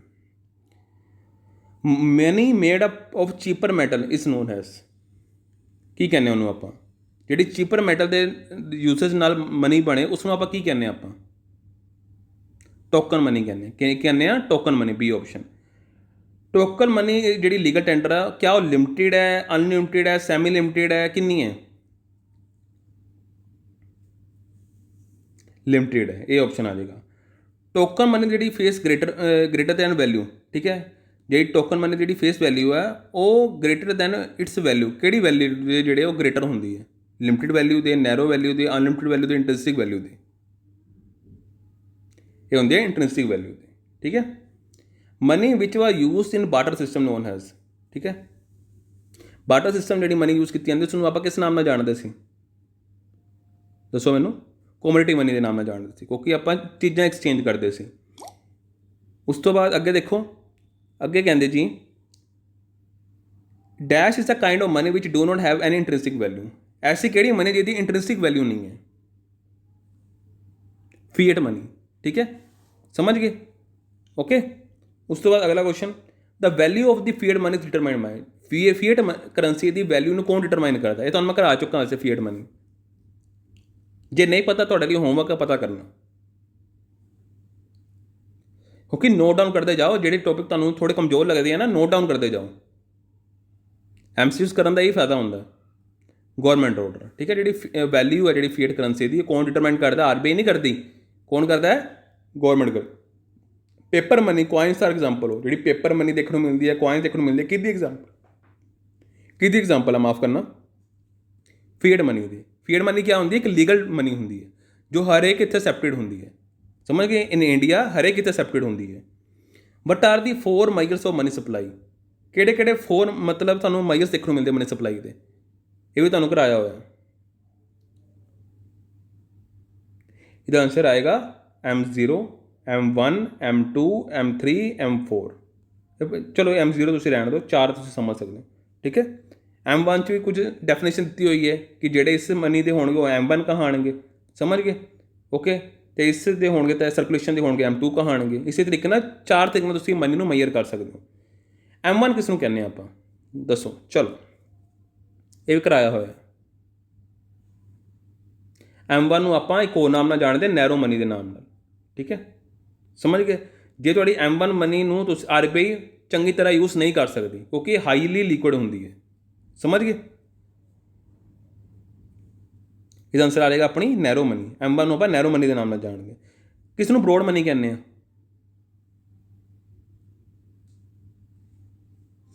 ब्रॉड मनी किहनूं कहने आपां, दसो मैनूं? M3 नूं कहने। क्यों? एक ऐसी मनी जिहदा जिहड़े बैंक्स हैं अगे इन्वेस्टमेंट लिए यूज़ कर सकते हैं, क्योंकि टर्म मनी होंदी है ज़्यादातर, ठीक है। अगला क्वेश्चन, M4 किहदे इक्वल है? M4 किहदे इक्वल है? M3 प्लस ऑल डिपॉजिट, किहड़े डिपॉजिट? जो पोस्ट सेव च पे ने, ठीक है, जिहड़े पोस्ट ऑफिस की सेविंग च पे ने वो अमाउंट तो M3 की अमाउंट, ठीक है, दोनों इकट्ठा कर दिओ, वो M4 कहाई जाती है, समझ गए? Cheap credit through the appropriately design loans for poor and low income household, small entrepreneurs, तो की कहते हैं ऐसे क्रेडिट्स में? आप की कहने हैं? Saving inclusion, financial inclusion, current inclusion, financial inclusion, sorry finance inclusion. Cheap credits loan तैयार किए जाते हैं प्रॉपरली किहड़े सैक्शनस लिए? पुअर तो लो इनकम हाउसहोल्ड्स लिए या समॉल एंटरप्रेन्योर्स लिए। तो एक चीज़ इसनूं आप एक नाम नाल जानते हैं, किस नाम नाल जानते हैं दसो? इनू आप फाइनेंशियल इंक्लूजन कहने हैं, ठीक है, की कहने हैं? फाइनेंशियल इंक्लूजन कहने हैं। Done. RBI introduce the lead bank, lead bank scheme किहड़े साल इंट्रोड्यूस की गई, दसो मैनूं? फाइनेंशियल इंक्लूजन का क्या मतलब होंदा, पहले चलो ये दसो, ताकि जी फाइनेंशियल सर्विस मिल रही है अपने इंडिया वध तो वध लोगों तक पहुँचण, ठीक है, इसनूं आपां कहने फाइनेंशियल इंक्लूजन। फाइनेंशियल इंक्लूजन की है? एक एफर्ट है, ठीक है, ताकि हरेक को ये जी फाइनेंशियल सर्विसिज पहुँचण, ठीक है, एक रीजनेबल कॉस्ट पर पहुँचण, समझ गए? उसका फायदा उठा के अगे इकनॉमिक एक्टिविटी में वाधा कर सकन, तो इसनूं फाइनेंशियल इंक्लूजन कहते हैं। चलो लीड बैंक स्कीम जी है कदों इंट्रोड्यूस की गई? ये की गई 1969 च की गई, समझ गए? अगला question, which among the following made the initial contribution for setting up the financial inclusion fund and financial inclusion technology fund, दसो मैनूं? सब तो पहला फाइनेंशियल इंक्लूजन फंड तो फाइनेंशियल इंक्लूजन टैक्नोलॉजी फंड किसने कंट्रीब्यूट किया? इनीशियली किसने कंट्रीब्यूट किया? किसने किया दसो मैनूं? ऑल ऑफ द अबव ने, ठीक है, गवर्नमेंट ऑफ इंडिया ने भी किया, नाबार्ड ने भी पैसे लगाए, RBI ने भी पैसे लगाए, समझ गए? कादे लई लगाए पैसे? ताकि आप प्रमोट कर सकीए, डिवेलप कर सकीए एक्टिविटीज़ नूं जो इन्वेस्टमेंट च वाधा करदियां ने, ठीक है। तो इन्वेस्टमेंट किहड़ी इन्वेस्टमेंट विच जिहड़ी आपां करन जा रहे हैं इन्फॉर्मेशन कम्युनिकेशन टैक्नोलॉजी विच, ठीक है, उस विच इन्वेस्टमेंट करनी, उहदे लई RBI ने भी अपना पैसा पाया, गवर्नमेंट ने भी पाया, तो नाबार्ड ने भी पाया। Which one of the following is known as a saving bank account open with the commercial bank with zero balance, दसो? ऐसे अकाउंट में आप किस नाम नाल जानते हैं जिसमें सानूं जीरो बैलेंस भी असीं रख सकते हैं? किहड़े हुंदे आ? वो नो फ्रिल अकाउंट होंगे। ऐसे अकाउंट जो स्पैशली ओपन किए जाते हैं गरीब लोगों लिए या लोअर क्लास पीपल्स लिए, ठीक है, जो अपना मिनिमम बैलेंस भी नहीं धर सकते उन्होंने लिए नो फ्रिल्स अकाउंट भी ओपन किए जाते हैं। क्या फुल फ्रॉम है BSBD के? कितनी बारी दस चुका है, तुसीं मैनूं आप दसना। अगला क्वेश्चन, टोटल जो क्रेडिट है एक्सीड नहीं किए जाने चाहिए एक लिमिट तो इन BSBD विच, ठीक है, ਤਾਂ ਉਹ ਕਿੰਨੇ ਹੋ ਸਕਦੇ ਨੇ? ਕਿੰਨਾ ਆ ਜਾਏਗਾ ਆਪਣਾ ਆਪਸ਼ਨ 1 ਲੱਖ। ਅਗਲਾ question, at any point of time maximum balance should not exceed in account. ਠੀਕ ਹੈ, ਵੱਧ ਤੋਂ ਵੱਧ ਤੁਸੀਂ ਇੱਕ ਅਕਾਊਂਟ ਵਿੱਚ, ਕਿਸੇ ਵੀ ਅਕਾਊਂਟ ਵਿੱਚ ਕਿੰਨਾ ਬੈਲੈਂਸ ਰੱਖ ਸਕਦੇ ਹੋ? ਮੈਕਸਿਮਮ ਕਿੰਨਾ ਰੱਖ ਸਕਦੇ ਹੋ? ਸਿਰਫ 50,000 ਰੁਪਏ ਰੱਖ ਸਕਦੇ ਹੋ। ਓਕੇ, ਉਸ ਤੋਂ ਬਾਅਦ validity of the basic saving bank account. ਕਿੰਨੀ ਵੈਲਿਡਿਟੀ ਹੁੰਦੀ ਹੈ basic saving bank deposit account ਦੀ? ਇਹ 12 ਮਹੀਨੇ ਦੀ ਵੈਲੀਡੇਟ ਹੁੰਦਾ ਹੈ। ਸਮਝ ਗਏ? ਉਸ ਤੋਂ ਬਾਅਦ ਦੁਬਾਰਾ ਕੁਝ ਵੈਲਿਡ ਡਾਕੂਮੈਂਟਸ ਦੇਣੇ ਪੈਂਦੇ ਆ, ਅਪਡੇਸ਼ਨ ਕਰਾਉਣੀ ਪੈਂਦੀ ਹੈ ਤਾਂ ਕਿ ਉਹ ਅੱਗੇ ਚੱਲਦਾ ਰਹੇ। ਜਦ ਤੁਹਾਡੀ ਟ੍ਰਾਂਜੈਕਸ਼ਨ ਹੁੰਦੀ ਰਹੇ ਤਾਂ ਵੀ ਫਿਰ ਉਹ ਅਕਾਊਂਟ ਚੱਲਦਾ ਰਹਿੰਦਾ।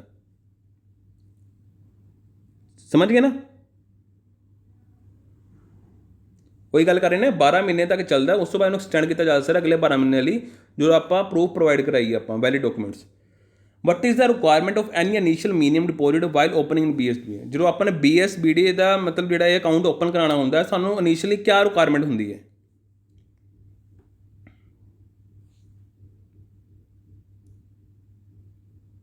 ਕੋਈ ਵੀ ਰਿਕੁਆਇਰਮੈਂਟ ਨਹੀਂ ਹੁੰਦੀ। ਠੀਕ ਹੈ, okay. An investment company that issue a fix number of shares which can only be resold in the open stock market is called a fund.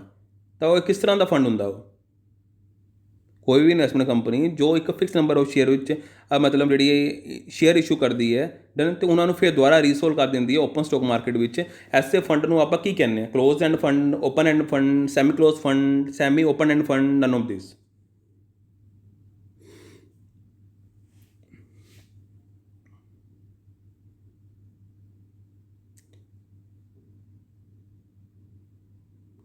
ਇਹਦਾ ਆਂਸਰ ਆਏਗਾ ਕਲੋਜ਼ਡ ਐਂਡ ਫੰਡ ਕਹਿੰਦੇ ਆ। The value of the load mutual funds, ਠੀਕ ਹੈ, asset less its liabilities divided by the number of the shares outstanding is refer as the. ਇਹ full ਫॉर्म ਦਿੱਤਾ ਉਹਨਾਂ ਨੇ ਤੁਹਾਨੂੰ, ਮਤਲਬ ਇੱਕ ਪੂਰੀ ਵੈਲਿਊ ਦਿੱਤੀ ਹੈ। ਠੀਕ ਹੈ, ਇੱਕ ਮਤਲਬ ਐਗਜ਼ਾਮਪਲ ਦੇ ਤਰੀਕੇ ਨਾਲ ਸਮਝਣ ਦੀ ਕੋਸ਼ਿਸ਼ ਕਰੋ ਕਿ ਫਾਰਮੂਲਾ ਦਿੱਤਾ ਤੁਹਾਨੂੰ ਕਿ ਕਹਿਣਾ ਚਾਹ ਰਹੇ ਨੇ ਕਿ ਜਿਹੜੀ ਮਿਊਚੁਅਲ ਫੰਡਸ ਐਸਟ ਹੈ ਉਸ 'ਚੋਂ ਆਪਾਂ ਲਾਇਬਿਲਿਟੀ ਮਾਈਨਸ ਕਰ ਦਈਏ, ਫਿਰ ਉਹਨੂੰ ਡਿਵਾਈਡ ਕਰ ਦਈਏ ਨੰਬਰ ਆਫ ਸ਼ੇਅਰਸ ਨਾਲ, ਤਾਂ ਇਹ ਸਾਡੇ ਕੋਲ ਕੀ ਨਿਕਲ ਕੇ ਆਏਗਾ? ਕੀ ਨਿਕਲ ਕੇ ਆਏਗਾ? ਨੈਟ ਐਸਟ ਵੈਲਿਊ ਨਿਕਲ ਕੇ ਆਏਗੀ। ਸਮਝ ਗਏ? But which is the highly regulated investment fund that escapes the most regulation by being a sort of private investment vehicle being offered to selected clients।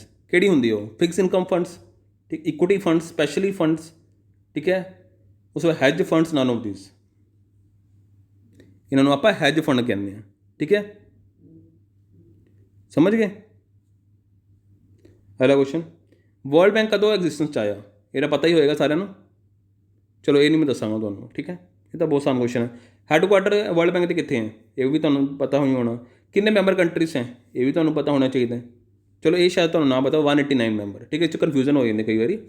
ਸਮਝ ਗਏ? ਜਿਹੜਾ ਪ੍ਰੈਜ਼ੀਡੈਂਟ ਹੈ ਵਰਲਡ ਬੈਂਕ ਦਾ, ਠੀਕ ਹੈ, ਕਿੰਨੇ ਸਾਲਾਂ ਲਈ ਬਣਦਾ?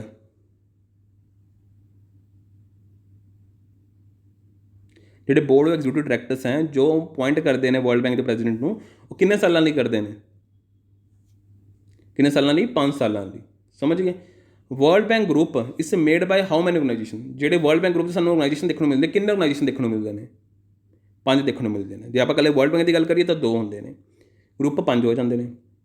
ਵਿੱਚ ਜਿਹੜੀ ਆਰਗੇਨਾਈਜੇਸ਼ਨ ਹੈ of the World bank Group deal with the matter related to the development of the poorest countries. ਐਸਾ ਕਿਹੜਾ ਇਹਨਾਂ 'ਚ ਆਰਗੇਨਾਈਜੇਸ਼ਨ ਹੈ ਜੋ ਪੂਰੈਸਟ ਕੰਟਰੀਜ਼ ਲਈ ਕੰਮ ਕਰਦਾ? ਦੱਸੋ ਮੈਨੂੰ, ਆਪਸ਼ਨ ਪੜ੍ਹੋ ਆਪ। ਕਿਹੜਾ ਐਸਾ ਹੈ? International Development Association, IDA. ਠੀਕ ਹੈ, ਕਿਹੜਾ? IDA. International Bank for Reconstruction and Development was establish in which year? ਦੱਸੋ ਮੈਨੂੰ, IBRD ਕਦੋਂ ਇਸਟੈਬਲਿਸ਼ ਕੀਤਾ ਗਿਆ ਸੀ? ਇਹ ਵੀ ਤੁਹਾਨੂੰ ਦੱਸਿਆ ਹੋਇਆ ਮੈਂ, 1944। Wing of World bank Group which provide the loans to developing countries with the low income. ਕਿਹੜਾ ਐਸਾ ਆਰਗੇਨਾਈਜੇਸ਼ਨ ਹੈ ਜੋ ਡਿਵੈਲਪਿੰਗ ਕੰਟਰੀਜ਼ ਲੋਨ ਤਾਂ ਪ੍ਰੋਵਾਈਡ ਕਰਦਾ ਹੈ ਬਟ ਮਤਲਬ ਘੱਟ ਇੰਟਰਸਟ 'ਤੇ ਪ੍ਰੋਵਾਈਡ ਕਰਦਾ ਹੈ, ਅਤੇ ਉਹਨਾਂ ਨੂੰ ਪ੍ਰੋਵਾਈਡ ਕਰਦਾ ਜਿਹਨਾਂ ਦੀ ਲੋ ਇਨਕਮ ਹੈ। ਠੀਕ ਹੈ, ਐਸੀ ਕੰਟਰੀਜ਼ ਨੂੰ। ਤਾਂ ਕਿਹੜਾ ਬੈਂਕ ਐਸਾ? ਕੌਣ ਕਰਦਾ ਇਹ ਕੰਮ? ਇਹ ਕਰਦਾ ਹੈ IBRD ਕਰਦਾ। ਸਮਝ ਗਏ? ਅਗਲਾ question, currently how many members are in the International Bank Reconstruction Development? ਇਕੱਲੇ IBRD ਬੈਂਕ ਵਿੱਚ ਸਾਨੂੰ ਕਿੰਨੇ ਮੈਂਬਰ ਦੇਖਣ ਨੂੰ ਮਿਲਦੇ ਨੇ? 189 ਸੇਮ ਮੈਂਬਰ।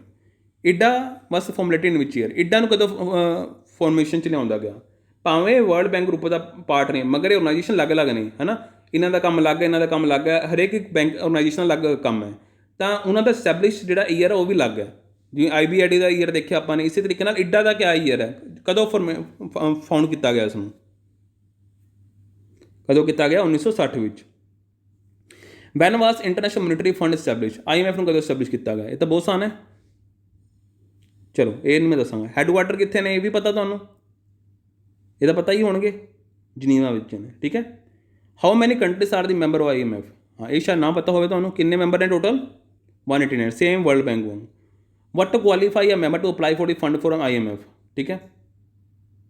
ਕਿਹੜੀ ਕਿਹੜੀ ਐਸੀ ਕੁਆਲੀਫਿਕੇਸ਼ਨ ਹੈ ਜੋ ਇੱਕ ਤਰ੍ਹਾਂ ਦੇ ਮੈਂਬਰ ਨੂੰ ਚਾਹੀਦੀਆਂ ਕਿ ਫੰਡ ਲਈ ਅਪਲਾਈ ਕਰਨ ਲਈ IMF ਤੋਂ? ਜਿਨ੍ਹਾਂ ਦੀ ਬੈਲੈਂਸ ਆਫ ਪੇਮੈਂਟ ਪ੍ਰੋਬਲਮ ਹੁੰਦੀ ਹੈ ਉਹੀ ਅਪਲਾਈ ਕਰ ਸਕਦੇ ਨੇ, ਉਹੀ IMF ਤੋਂ ਪੈਸਾ ਲੈ ਸਕਦੇ ਨੇ। ਠੀਕ ਹੈ। In which year Asian development Bank establish, ADB ਕਦੋਂ ਐਸਟੈਬਲਿਸ਼ ਕੀਤਾ ਗਿਆ? 1966 ਵਿੱਚ ਕੀਤਾ ਗਿਆ। ਕਿਹੜੇ ਈਅਰ? 19 ਦਸੰਬਰ 1966। ਕਿੰਨੇ ਮੈਂਬਰਾਂ ਨਾਲ ਸਟਾਰਟ ਹੋਇਆ ਬੈਂਕ? 31 ਮੈਂਬਰਾਂ ਨਾਲ। How many member are there in the Asian development bank? ਹੁਣ ਇਸ ਟਾਈਮ ਕਿੰਨੇ ਮੈਂਬਰ ਨੇ? ਸਟਾਰਟ ਵਿੱਚ 31 ਮੈਂਬਰ ਸੀ, ਹੁਣ ਕਿੰਨੇ ਨੇ? ਹੁਣ ਕਿੰਨੇ ਨੇ ਦੱਸੋ? 98 ਨੇ। ਹੈਡਕੁਆਟਰ ਕਿੱਥੇ ਹੈ ਏਸ਼ੀਅਨ ਡਿਵੈਲਪਮੈਂਟ ਬੈਂਕ ਦੇ? Manila, Philippines. ਠੀਕ ਹੈ, ਮਨੀਲਾ ਵਿੱਚ ਨੇ, B ਆਪਸ਼ਨ ਆ ਜਾਏਗਾ। Where is the headquarter of BRICS? BRICS ਦੇ ਹੈਡਕੁਆਟਰ ਕਿੱਥੇ ਨੇ? ਬ੍ਰਿਕਸ ਵਿੱਚ ਕਿਹੜੇ ਕਿਹੜੇ ਸਾਨੂੰ ਕੰਟਰੀਜ਼ ਦੇਖਣ ਨੂੰ ਮਿਲਦੇ ਨੇ? Brazil, Russia, India, China, south Africa. ਸਮਝ ਗਏ? ਅਤੇ ਇਸ ਦੇ ਹੈਡਕੁਆਟਰ ਕਿੱਥੇ ਨੇ? ਸ਼ੰਘਾਈ, ਚਾਈਨਾ ਵਿੱਚ ਨੇ। ਠੀਕ ਹੈ। ਦੇਖੋ, ਬੀਮਨ ਜਲਾਨ ਪੈਨਲ ਕਦੋਂ ਕੰਸਟੀਟਿਊਟ ਕੀਤਾ ਗਿਆ? ਮਤਲਬ ਮਾਫ ਕਰਨਾ, ਬੀਮਨ ਜਲਾਨ ਪੈਨਲ ਕਾਹਦੇ ਲਈ ਕੰਸਟੀਟਿਊਟ ਕੀਤਾ ਗਿਆ? ਇਹ ਕਾਹਦੇ ਲਈ ਕੀਤਾ ਗਿਆ? ਜਿਹੜੇ ਨਿਊ ਬੈਂਕਿੰਗ ਲਾਇਸੈਂਸ ਉਹ ਕਿਸ ਤਰ੍ਹਾਂ ਦਿੱਤੇ ਜਾ ਸਕਣ। ਠੀਕ ਹੈ। ਵਟ is the initial authorise capital of new development bank? ਇਹ ਤੁਸੀਂ ਰਹਿਣ ਦਿਓ, ਇਹ ਚੀਜ਼ਾਂ ਯਾਦ ਕਰਨ ਦੀ ਲੋੜ ਨਹੀਂ। ਵਟ ਇਜ਼ ਦ ਇਨੀਸ਼ੀਅਲ ਸਬਸਕ੍ਰਾਈਬਡ, ਇਹ ਵੀ ਰਹਿਣ ਦਿਓ। The inaugural meeting of the board of governors of the NDBI was chaired by, ਕਿਹੜੀ ਕੰਟਰੀ? ਜਿਹੜੀ ਸਭ ਤੋਂ ਪਹਿਲੀ ਜਿਹੜੀ ਮਤਲਬ ਨਿਊ ਡਿਵੈਲਪਮੈਂਟ ਬੈਂਕ ਦੀ ਜਿਹੜੀ ਮੀਟਿੰਗ ਹੋਈ ਸੀ ਉਸ ਨੂੰ ਚੇਅਰ ਕਿੰਨੇ ਕੀਤਾ ਸੀ? ਤੁਹਾਨੂੰ ਪਤਾ ਨਿਊ ਡਿਵੈਲਪਮੈਂਟ ਬੈਂਕ ਕਾਹਦੇ ਲਈ ਹੁੰਦਾ ਸੀ? ਮੈਨੂੰ ਦੱਸੋ, ਤੁਹਾਡੇ ਲਈ ਹੋਮਵਰਕ ਹੈ। ਰਸ਼ੀਆ ਨੇ ਚੇਅਰ ਕੀਤਾ ਸੀ। ਠੀਕ ਹੈ, ਆਈ ਥਿੰਕ ਰਸ਼ੀਆ ਨੇ ਚੇਅਰ ਕੀਤਾ ਸੀ। ਯੈਸ, ਰਸ਼ੀਆ ਨੇ ਚੇਅਰ ਕੀਤਾ ਸੀ। ਹੈਡਕੁਆਟਰ ਕਿੱਥੇ ਹੈ ਨਿਊ ਡਿਵੈਲਪਮੈਂਟ ਬੈਂਕ ਦੇ? ਕਿੱਥੇ ਹੈ? ਸ਼ੰਘਾਈ, ਚਾਈਨਾ ਵਿੱਚ ਹੈ। AIIB ਦੀ ਫੁੱਲ ਫਾਰਮ ਕਿਆ ਹੈ ਪਤਾ ਹੁਣ ਤੁਹਾਨੂੰ? ਅਲੱਗ। ਹੈਡਕੁਆਟਰ ਕਿੱਥੇ ਹੈ AIIB ਦੇ? ਇਹ ਵੀ ਤੁਹਾਨੂੰ ਪਤਾ ਹੈ। ਠੀਕ ਹੈ। ਇਨੀਸ਼ੀਅਲ ਟੋਟਲ ਕੈਪੀਟਲ ਦੱਸਣ ਦੀ ਲੋੜ ਨਹੀਂ, ਅਲੱਗ ਕੁਐਸਚਨ। ਠੀਕ ਹੈ। Non banking financial institution has defined under which section of the RBI? ਇਹ ਵੀ ਤੁਹਾਨੂੰ ਦੱਸਿਆ ਹੋਇਆ ਮੈਨੇ। ਕਿਹੜੇ ਸੈਕਸ਼ਨ ਦੇ ਅੰਡਰ NBFC ਨੂੰ ਡਿਫਾਈਨ ਕੀਤਾ ਹੋਇਆ ਦੱਸੋ? ਇਹ ਹੋਏਗਾ ਸੈਕਸ਼ਨ 45(1)A। ਠੀਕ ਹੈ, ਸਮਝ ਗਏ? I ਹੈ ਆਈ ਥਿੰਕ, ਸੌਰੀ ਮਾਫ ਕਰਨਾ। ਹਾਂ, ਅਗਲਾ question. NBFC should be a company registered under which section of the companies act 1956? ਠੀਕ ਹੈ। ਬੈਂਕਿੰਗ ਰੈਗੂਲੇਸ਼ਨ ਦੇ ਹਿਸਾਬ ਸਿਰ ਇਸ ਸੈਕਸ਼ਨ ਦੇ ਅਧੀਨ ਆਉਂਦੇ ਨੇ ਅਤੇ ਕੰਪਨੀਜ਼ ਐਕਟ ਦੇ ਹਿਸਾਬ ਸਿਰ ਕਿਸ ਸੈਕਸ਼ਨ ਦੇ ਅਧੀਨ ਆਉਂਦੇ ਨੇ? ਹੁਣ ਉਹ ਪੁੱਛ ਰਿਹਾ ਉਹ। ਸੈਕਸ਼ਨ 3 ਦੇ ਮੁਤਾਬਿਕ ਕੰਪਨੀਜ਼ ਐਕਟ ਦੇ ਅੰਡਰ ਰਜਿਸਟਰਡ ਨੇ। ਦੈਨ ਰੈਗੂਲੇਸ਼ਨ ਕੌਣ ਕਰਦੀ? RBI। ਕਿਹੜੇ ਕੰਪਨੀ ਦੇ ਐਕਟ ਦੇ ਅੰਡਰ ਨੇ? Company 2013 section 3। RBI ਸੌਰੀ ਮਾਫ ਕਰਨਾ, NBFC should have minimum net own fund ਕਿੰਨੇ ਹੋਣੇ ਚਾਹੀਦੇ ਨੇ? ਕੋਈ ਕਿਸੇ ਨੂੰ NBFC ਬਣਨਾ ਹੈ, ਨੋਨ ਬੈਂਕਿੰਗ ਫਾਈਨੈਂਸ਼ੀਅਲ ਕਾਰਪੋਰੇਸ਼ਨ ਮਤਲਬ ਰਜਿਸਟਰ ਕਰਾਉਣਾ, ਤਾਂ ਉਹਦੇ ਆਪਣੇ ਓਨ ਫੰਡ ਕਿੰਨੇ ਹੋਣੇ ਚਾਹੀਦੇ ਨੇ?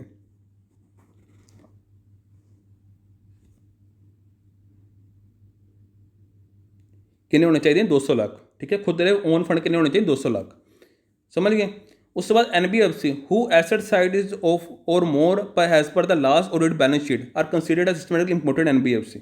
ਦੱਸੋ ਮੈਨੂੰ, ਕਿੰਨਾ ਐਸਟ ਸਾਈਜ਼ ਹੋਣਾ ਚਾਹੀਦਾ? ਹੂਜ਼ ਐਸਟ ਸਾਈਜ਼ ਇਜ਼ ਔਰ more as per the last audit balance sheet as considered as systematically important NBFC? ਜਿਨ੍ਹਾਂ ਨੂੰ ਆਪਾਂ ਇੰਪੋਰਟੈਂਟ NBFC ਕਹਾਵਾਂਗੇ ਉਹ ਕਿਹੜੇ ਹੋ ਸਕਦੇ ਨੇ? ਕਿਹੜੇ ਲਿਮਿਟ, ਕਿਹੜੀ ਸਾਈਜ਼ ਦੇ ਹੋ ਸਕਦੇ ਨੇ? ਕਿਹੜੇ ਹੋਣਗੇ? ਉਹ ਜਿਨ੍ਹਾਂ ਦੀ 500 ਕਰੋੜ ਤੋਂ ਉੱਪਰ ਆ। ਹਾਊਸਿੰਗ ਫਾਈਨੈਂਸ ਜਿਹੜੀ ਕੰਪਨੀਜ਼ ਆ ਉਹਨਾਂ ਨੂੰ ਕੌਣ ਰੈਗੂਲੇਟ ਕਰਦਾ? ਦੱਸੋ ਮੈਨੂੰ। ਕੌਣ ਰੈਗੂਲੇਟ ਕਰਦਾ ਹੈ? RBI ਰੈਗੂਲੇਟ ਕਰਦੀ ਹੈ। ਕੌਣ ਰੈਗੂਲੇਟ ਕਰਦਾ ਹੈ? RBI ਰੈਗੂਲੇਟ ਕਰਦੀ ਹੈ। Merchant bank, venture capital fund company, stock exchange, stock brokers, sub brokers ਨੂੰ ਕੌਣ ਰੈਗੂਲੇਟ ਕਰਦਾ? ਤਾਂ ਬਹੁਤ ਆਸਾਨ ਹੈ। ਆਪਣੀ ਇੱਕੋ ਹੀ ਆਰਗੇਨਾਈਜੇਸ਼ਨ ਹੈ, ਕਿਹੜੀ ਹੈ? Security and exchange board of India. Insurance company ਨੂੰ ਕੌਣ ਰੈਗੂਲੇਟ ਕਰਦਾ? ਦੱਸੋ। Insurance regulatory and development authority. ਠੀਕ ਹੈ, IRDA। ਠੀਕ ਹੈ। ਉਸ ਤੋਂ ਬਾਅਦ ਚਿੱਟ ਫੰਡ ਕੰਪਨੀਜ਼ ਨੂੰ ਕੌਣ ਰੈਗੂਲੇਟ ਕਰਦਾ? ਇਹ ਤਾਂ ਬਹੁਤ ਆਸਾਨ ਹੈ, ਰਿਸਪੈਕਟਿਵ ਸਟੇਟ ਗੌਰਮੈਂਟ ਰੈਗੂਲੇਟ ਕਰਦੀਆਂ ਨੇ। ਨਿਧੀ ਕੰਪਨੀ ਨੂੰ ਕੌਣ ਰੈਗੂਲੇਟ ਕਰਦਾ?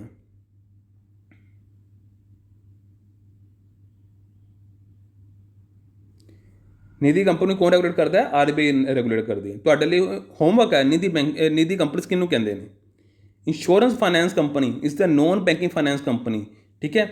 Insurance finance company is the non banking finance company which deploy at least और टोटल एसेट इंफ्रास्ट्रक्चर लोन्स, ठीक है।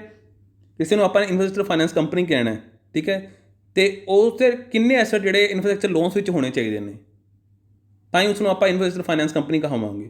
ਕਿੰਨੇ ਹੋਣੇ ਚਾਹੀਦੇ ਨੇ ਘੱਟੋ ਘੱਟ, ਉਹਦੇ ਜਿਹੜੇ 75% ਐਸਟ ਨੇ ਉਹ ਇਨਫਰਾਸਟ੍ਰਕਚਰ ਲੋਨ ਵਿੱਚ ਮਤਲਬ ਇਨਵੈਸਟ ਹੋ ਜਾਣੇ ਚਾਹੀਦੇ ਨੇ, ਤਾਂ ਹੀ ਉਸ ਨੂੰ ਆਪਾਂ ਇਨਫਰਾਸਟ੍ਰਕਚਰ ਫਾਈਨੈਂਸ ਕੰਪਨੀ ਕਹਾਵਾਂਗੇ, ਠੀਕ ਹੈ। Mortgage guarantee companies are financial institutions for which at least -% of the business turnover is mortgage guarantee of business and net on funds is 100 crore। ਕਿੰਨੇ ਹੋਣੇ ਚਾਹੀਦੇ, ਐਟਲੀਸਟ ਕਿੰਨੇ ਹੋਣੇ ਚਾਹੀਦੇ ਨੇ,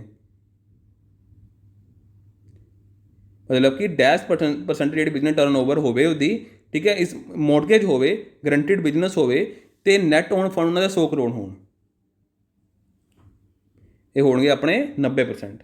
NBFC are allowed to accept the renewal public deposits for the minimum period of the 12 months and maximum period of dash months ਕਿੰਨੇ ਹੋਣੇ ਚਾਹੀਦੇ ਨੇ, ਕਿ ਜਿਹੜੀ NBFC ਹੈ ਉਹਨਾਂ ਨੂੰ ਅਲਾਉ ਕੀਤਾ ਹੋਇਆ ਹੈ ਕਿ ਉਹ ਪਬਲਿਕ ਡਿਪੋਜ਼ਿਟ ਲੈ ਸਕਦੀ ਹੈ, ਕਿੰਨੇ ਜਿਵੇਂ ਪਬਲਿਕ ਡਿਪੋਜ਼ਿਟ ਵੈਸੇ NBFC ਨਹੀਂ ਲੈ ਸਕਦੀ ਨਾ, ਮੈਂ ਕੁਝ ਸਿਸਟਮ ਕੁਝ ਤਰੀਕਿਆਂ ਨਾਲ ਉਹ ਪਬਲਿਕ ਡਿਪੋਜ਼ਿਟ ਲੈ ਸਕਦੀ ਹੈ, ਬਟ ਘੱਟੋ ਘੱਟ 12 ਮਹੀਨੇ ਲਈ ਲੈ ਸਕਦੀ ਹੈ। ਮੈਕਸੀਮਮ ਕਿੰਨਾ ਲੈ ਸਕਦੀ ਹੈ, ਮੈਕਸੀਮਮ ਲੈ ਸਕਦੀ ਹੈ 60 ਮਹੀਨਿਆਂ ਲਈ, ਠੀਕ ਹੈ। ਵੈਸੇ ਨੋਰਮਲ ਦੇਖੀਏ ਤਾਂ NBFC ਡਿਪੋਜ਼ਿਟਸ ਨਹੀਂ ਲੈਂਦੀਆਂ। Van a bank borrower or a counter party fails to meet his payment obligation regarding the term agreed with the bank, ਤਾਂ ਉਹਨੂੰ ਆਪਾਂ ਕੀ ਕਹਿੰਦੇ ਹਾਂ, ਉਹਨੂੰ ਆਪਾਂ ਕ੍ਰੈਡਿਟ ਰਿਸਕ ਕਹਿੰਦੇ ਹਾਂ।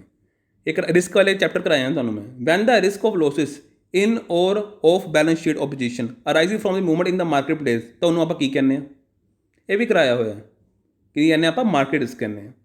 When there is a risk of loss resulting from the inadequate or failed internal process, people and system or from external event, ਤਾਂ ਉਹਨੂੰ ਆਪਾਂ ਕੀ ਕਹਿੰਦੇ ਹਾਂ, ਉਹ ਸਮਝਾਵਾਂਗਾ ਨਹੀਂ, ਉਹ ਤੁਹਾਨੂੰ ਪਤਾ ਹੋਣਾ ਚਾਹੀਦਾ ਹੁਣ ਤਾਂ, ਆਪਰੇਸ਼ਨਲ ਰਿਸਕ ਕਹਿੰਦੇ ਹਾਂ। When the bank is not able to have enough cash to carry out its day to day operations, ਤਾਂ ਉਹਨੂੰ ਆਪਾਂ ਕੀ ਕਹਿੰਦੇ ਹਾਂ, ਕਿ ਬੈਂਕ ਇੰਨੀ ਕਾਬਿਲ ਨਹੀਂ ਹੈ ਕਿ ਉਹ ਡੇ ਟੂ ਡੇ ਆਪਰੇਸ਼ਨਸ ਲਈ ਵੀ ਉਸ ਮਤਲਬ ਚਲਾ ਸਕੇ, ਉਸ ਕੋਲ ਇੰਨਾ ਪੈਸਾ ਵੀ ਨਹੀਂ ਹੈ, ਠੀਕ ਹੈ।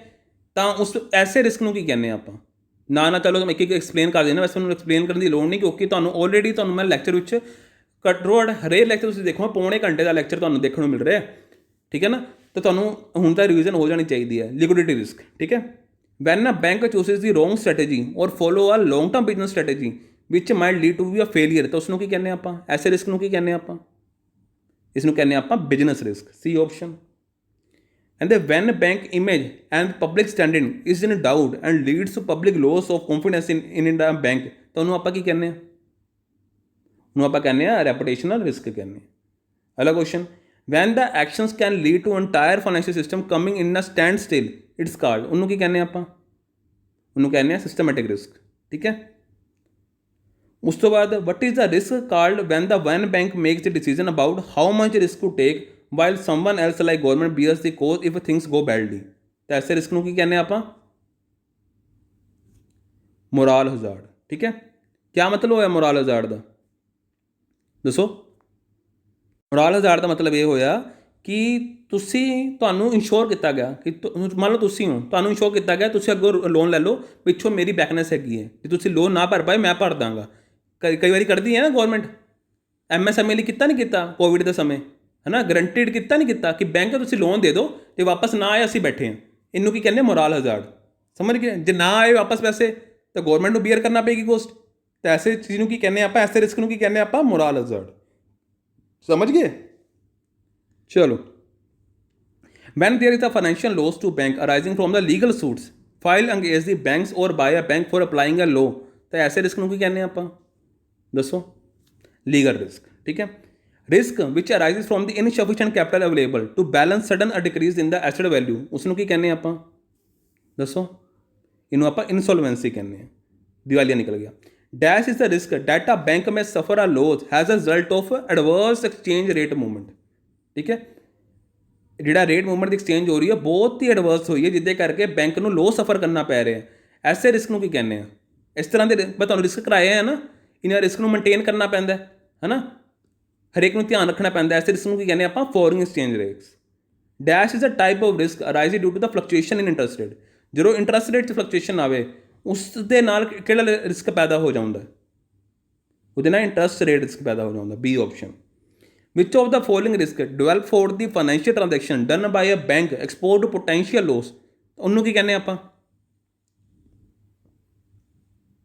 ਦੱਸੋ। ਫਾਈਨੈਂਸ਼ੀਅਲ ਰਿਸਕ ਕਹਿੰਦੇ ਆ। ਕੀ ਕਹਿੰਦੇ ਆ? ਫਾਈਨੈਂਸ਼ੀਅਲ ਰਿਸਕ ਕਹਿੰਦੇ ਆ। ਅਗਲਾ question, what is the India's first payment bank? ਇਹ ਤਾਂ ਬਹੁਤ ਆਸਾਨ ਹੈ, ਇਹਦਾ ਕਰਾਇਆ ਵੀ ਸੀ ਤੁਹਾਨੂੰ। Airtel payment bank. ਸਭ ਤੋਂ ਪਹਿਲਾਂ ਕਿਹੜਾ ਬੈਂਕ ਆਇਆ ਸੀ? Airtel payment bank.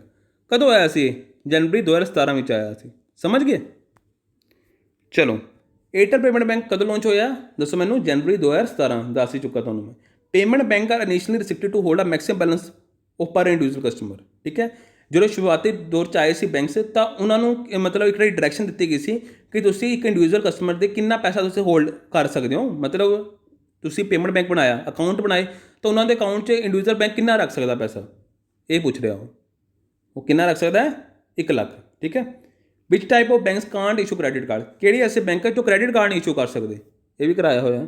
ਇਹ ਮੈਂ ਚਲੋ ਨਹੀਂ ਦੱਸਾਂਗਾ। ਠੀਕ ਹੈ। ਇਹ ਤੁਹਾਨੂੰ ਪਤਾ ਹੋਣੇ ਚਾਹੀਦੇ ਨੇ।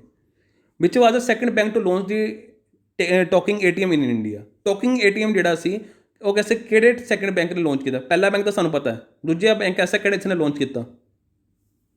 ਸਟੇਟ ਬੈਂਕ ਆਫ ਇੰਡੀਆ ਨੇ। ਠੀਕ ਹੈ। ਆਈ ਥਿੰਕ ਤੁਹਾਨੂੰ ਜੇ ਪਹਿਲਾਂ ਵੀ ਨਹੀਂ ਪਤਾ ਹੋਏਗਾ ਮੈਨੂੰ ਲੱਗਦਾ, ਹੈ ਨਾ। ਇਹ ਤੁਹਾਡੇ ਲਈ ਹੋਮਵਰਕ ਹੈ। ਪਹਿਲਾ ਬੈਂਕ ਵੀ ਤੁਸੀਂ ਮੈਨੂੰ ਦੱਸਣਾ ਜਿਹੜਾ ਟੋਕਿੰਗ ATM ਹੈ। Non bank ATM operator are authorised under which act by the reserve bank of India? ਜਿਹੜੇ ਨੋਨ ਬੈਂਕ ATM ਆਪਰੇਟਰਸ ਹੈ, ਠੀਕ ਹੈ, ਜਿਨ੍ਹਾਂ ਕੋਲ ATM ਦਾ ਸਪੋਂਸਰਸ਼ਿਪ ਨਹੀਂ ਹੈ, ਉਹ ਕਿਹੜੇ ਐਕਟ ਦੇ ਅਧੀਨ RBI ਦੇ ਚੱਲਦੇ ਨੇ? ਉਹ ਦੱਸੋ। ਉਹ ਕਿਹੜਾ ਐਕਟ ਆ? ਉਹ payment and settlement act 2007। Done. What type of cards can be issued, sorry ਮਾਫ ਕਰਨਾ, ਇਸ਼ੂਡ ਕਿਹਾ ਗਿਆ। What type of cards can be use at ATM ਵਿੱਚ ਕਿਹੜੇ ਕਿਸ ਤਰ੍ਹਾਂ ਦੇ ਕਾਰਡਸ ਨੂੰ ਯੂਜ਼ ਕੀਤਾ ਜਾ ਸਕਦਾ?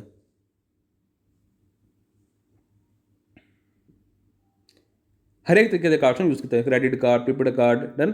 ਉਸ ਤੋਂ ਬਾਅਦ which bank was the first Presidency Bank of India? ਇਹ ਤੁਹਾਨੂੰ ਪਤਾ ਹੋਣਾ ਚਾਹੀਦਾ। ਇਹਦਾ ਮੈਂ ਕਰਾਇਆ ਸੀ ਸਗੋਂ ਤੁਹਾਨੂੰ। ਇਹ ਆਨਸਰ ਨਹੀਂ ਮੈਂ ਕਰਾਵਾਂਗਾ। PMY ਦਾ ਕਿਆ ਆਨਸਰ ਹੈ? ਫੁੱਲ ਫॉर्म ਕਿਆ ਹੈ ਉਹਦੀ? ਇਹ ਵੀ ਤੁਹਾਨੂੰ ਮੈਂ ਕਰਾਇਆ ਹੋਇਆ। ਇਹ ਵੀ ਤੁਸੀਂ ਖੁਦ ਦੱਸਣਾ। ਇਹ ਜਿਹੜੀ ਸਕੀਮ ਹੈ ਕਦੋਂ ਲਾਂਚ ਕੀਤੀ ਗਈ? ਇਹ ਵੀ ਕਰਾਇਆ ਹੋਇਆ। ਇਹ ਵੀ ਖੁਦ ਦੱਸਣਾ। PMY is providing loans up to the non corporate no farm micro enterprises. ਠੀਕ ਹੈ। ਯਾਨੀ ਕਿ ਜਿਹੜੀ PMY ਹੈ, ਠੀਕ ਹੈ, ਉਹ ਲੋਨਸ ਪ੍ਰੋਵਾਈਡ ਕਰੇਗੀ। ਮੈਂ ਕਿੰਨੇ ਲਿਮਿਟ ਦੇ ਲੋਨਸ ਪ੍ਰੋਵਾਈਡ ਕਰ ਸਕਦੀ ਹੈ? ਠੀਕ ਹੈ। ਨੋਨ ਕੋਆਪਰੇਟ ਨੋ ਫਾਰਮਸ ਨੂੰ, ਜਿਹੜੇ ਸਮੋਲ ਐਂਟਰਪ੍ਰਾਈਜ਼ਸ, ਉਹਨਾਂ ਨੂੰ ਕਿੱਥੇ ਤੱਕ ਦਾ ਲੋਨ ਪ੍ਰੋਵਾਈਡ ਕਰ ਸਕਦੀ ਹੈ? ਕਿੰਨਾ? 10 ਲੱਖ ਤੱਕ ਦਾ ਲੋਨ ਪ੍ਰੋਵਾਈਡ ਕਰ ਸਕਦੀ ਹੈ। ਸਮਝ ਗਏ? Mudra was registered as a company in March 2015 under which act and is non banking finance institution with the RBI? ਕਿਹੜੇ ਐਕਟ ਦੇ ਅਧੀਨ ਰਜਿਸਟਰਡ ਕੰਪਨੀ ਹੈ? ਇਹ ਕੰਪਨੀ ਐਕਟ 2013। ਮੁਦਰਾ ਦੀ ਫੁੱਲ ਫॉर्म ਕਿਆ ਹੈ? ਇਹ ਵੀ ਤੁਸੀਂ ਖੁਦ ਦੱਸਣਾ ਹੈ। ਮੈਂ ਤੁਹਾਨੂੰ ਕਰਾਇਆ ਹੋਇਆ। Mudra was initially formed a wholly owned subsidiary of which bank? Mudra ਕਿਹਦੀ ਓਨ ਸਬਸਿਡਰੀ ਹੈ ਫੁੱਲੀ? ਇਨੀਸ਼ੀਅਲੀ ਵੀ ਦੱਸੋ ਮੈਨੂੰ। ਸਿਡਬੀ ਦੀ। ਠੀਕ ਹੈ। ਇਹ ਯਾਦ ਰੱਖਣਾ। ਆਥੋਰਾਈਜ਼ ਕੈਪੀਟਲ ਮੁਦਰਾ ਦੀ ਕਿੰਨੀ ਸੀ? ਇਹ ਭਾਵੇਂ ਯਾਦ ਨਾ ਕਰ, ਕੋਈ ਚੱਕਰ ਨਹੀਂ ਹੈ। ਪੇਡ ਅਪ ਕੈਪੀਟਲ ਰਹਿਣ ਦਿਓ ਤੁਸੀਂ। ਠੀਕ ਹੈ। ਹਾਂ, ਇਹ ਦੱਸੋ ਮੈਨੂੰ। Which of the following schemes are offered by Mudra? ਇਹ ਤੁਹਾਨੂੰ ਪਤਾ ਹੋਣਾ ਚਾਹੀਦਾ। ਪੂਰਾ ਆਨਸਰ ਨਹੀਂ ਮੈਂ ਦੱਸਾਂਗਾ। ਚਲੋ ਅਗਲਾ question, what is the maximum amount of loan that can be given under the product Shishu of the Pradhan Mantri ਯੋਜਨਾ? ਦੱਸੋ ਮੈਨੂੰ। ਇਹ ਵੀ ਤੁਹਾਨੂੰ ਪਤਾ ਹੋਣਾ ਚਾਹੀਦਾ। ਇਹ ਵੀ ਉਰੇ ਮੈਂ ਨਹੀਂ ਦੱਸਾਂਗਾ।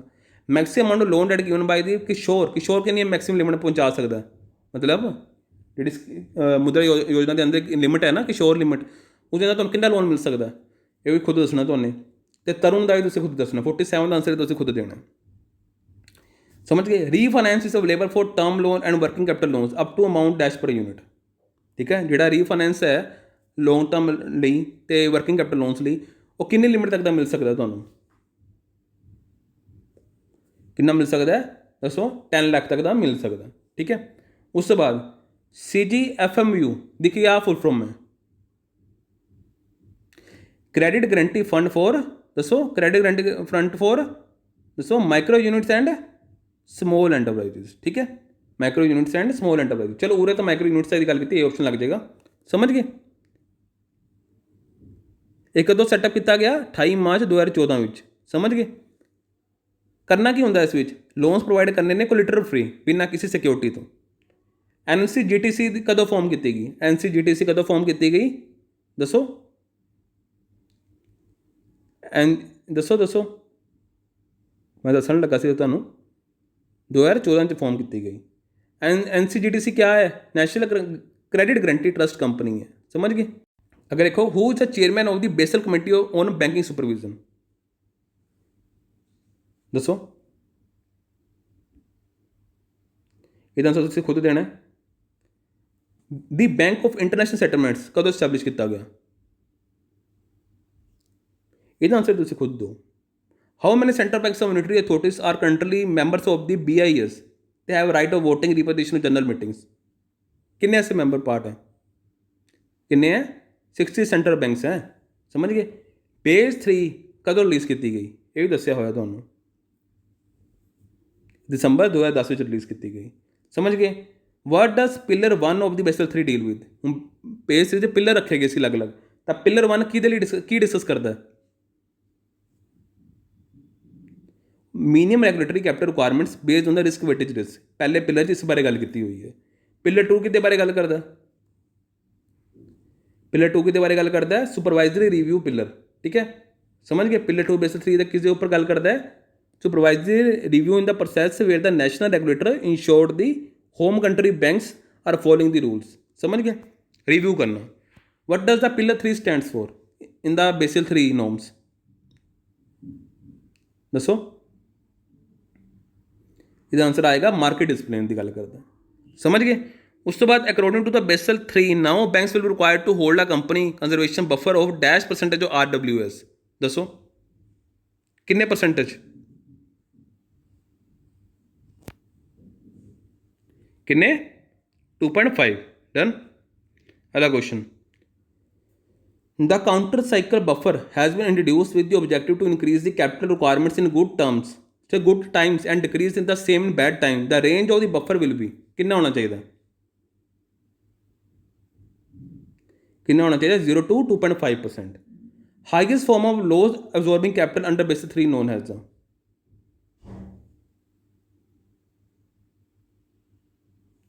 Minimum common equity. Overall tyre 1 capital requirements also increase from the current minimum, ठीक है। जी कैपिटल की रिक्वायरमेंट है वो 4% तो कितना कर दिता गया? कितना करता? 6% कर दिता गया। A dash is the relative amount of capital to total asset no risk weightage, दसो मैनू।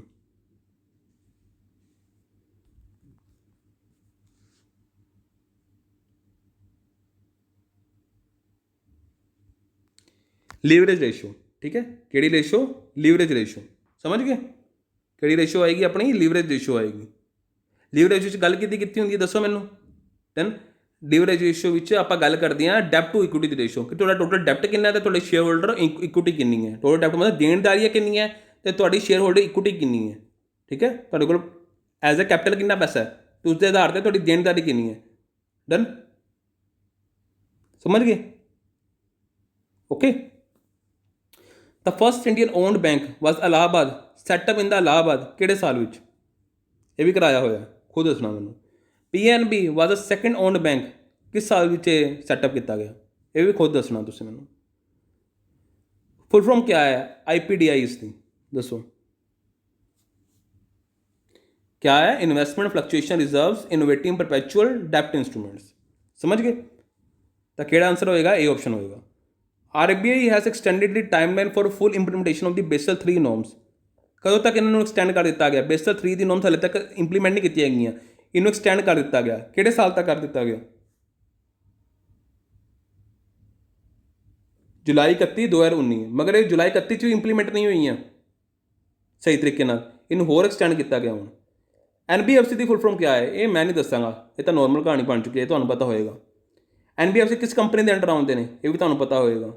प्रायोरिटी सैक्टर लैंडिंग जिहड़ी है, ठीक है, PSL एक इंपोर्टेंट रोल निभाउंदी है, ठीक है, बैंकिंग विच कि जिहड़े आपां ने प्रायोरिटी सैक्टर लैंडर नूं अपने लोन प्रोवाइड करने ने, समझ गए। तो ये जिहड़ी प्रायोरिटी सैक्टर लैंडिंग है, ठीक है, जिहड़ा स्पैसीफिक पोर्शन आपां प्रोवाइड करना है, ठीक है, ये रोल कौन प्रोवाइड करता है मैनूं दसो?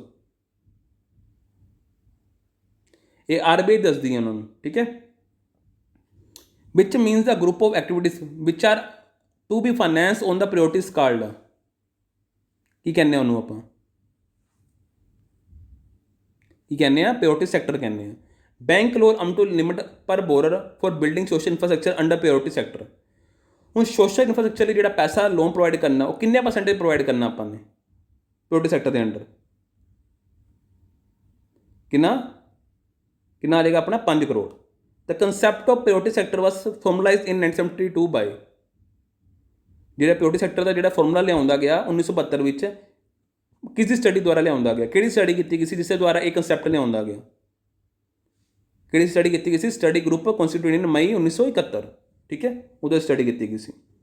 As per the guidelines RBI, the total interest charge debited to an account should not exceed the principal amount in respect of short-term agriculture advances। ਦੱਸੋ ਮੈਨੂੰ, ਉਹ ਕਹਿ ਰਹੇ ਹਨ ਜਿਹੜੇ ਟੋਟਲ ਇੰਟਰਸਟ ਤੁਸੀਂ ਚਾਰਜ ਕਰ ਰਹੇ ਹੋ ਉਹ ਐਕਸੀਡ ਨਹੀਂ ਕਰਨਾ ਚਾਹੀਦਾ, ਪ੍ਰਿੰਸੀਪਲ ਅਮਾਊਂਟ ਤੋਂ ਐਕਸੀਡ ਨਾ ਕਰੇ। ਕਿਹੜੇ ਐਸੇ ਲੋਨਸ ਲਈ ਗੱਲ ਕੀਤੀ ਹੈ ਉਹਨਾਂ ਨੇ? ਸ਼ੋਰਟ ਟਰਮ ਐਗਰੀਕਲਚਰ ਐਡਵਾਂਸਿਸ ਲੋਨਸ ਲਈ ਗੱਲ ਕੀਤੀ ਹੈ। ਤੇ ਇਹ ਕਿਹੜੇ ਸੈਕਸ਼ਨ ਲਈ ਗੱਲ ਕਰ ਰਹੇ ਹੋ ਕਿ ਮਤਲਬ ਜੇ ਤੁਸੀਂ ਇਹਨਾਂ ਸੈਕਸ਼ਨ ਨਾਲ ਲੋਨ ਦੋਗੇ, ਸ਼ੋਰਟ ਟਰਮ ਐਗਰੀਕਲਚਰ ਐਡਵਾਂਸਿਸ ਦੋਗੇ ਤਾਂ ਉਹਨਾਂ ਦੀ ਜਿਹੜਾ ਵਿਆਜ ਹੈ ਉਹ ਪ੍ਰਿੰਸੀਪਲ ਅਮਾਊਂਟ ਤੋਂ ਐਕਸੀਡ ਨਾ ਕਰੇ। ਕਿਹੜੇ ਹੋ ਜਾਣਗੇ ਉਹ? ਸਮੋਲ ਤੇ ਮਾਰਜਨਲ ਫਾਰਮਰਸ ਜਿਨ੍ਹਾਂ ਕੋਲ 2 ਹੈਕਟੇਅਰ ਤੱਕ ਦੀ ਲੈਂਡ ਹੈ, ਠੀਕ ਹੈ।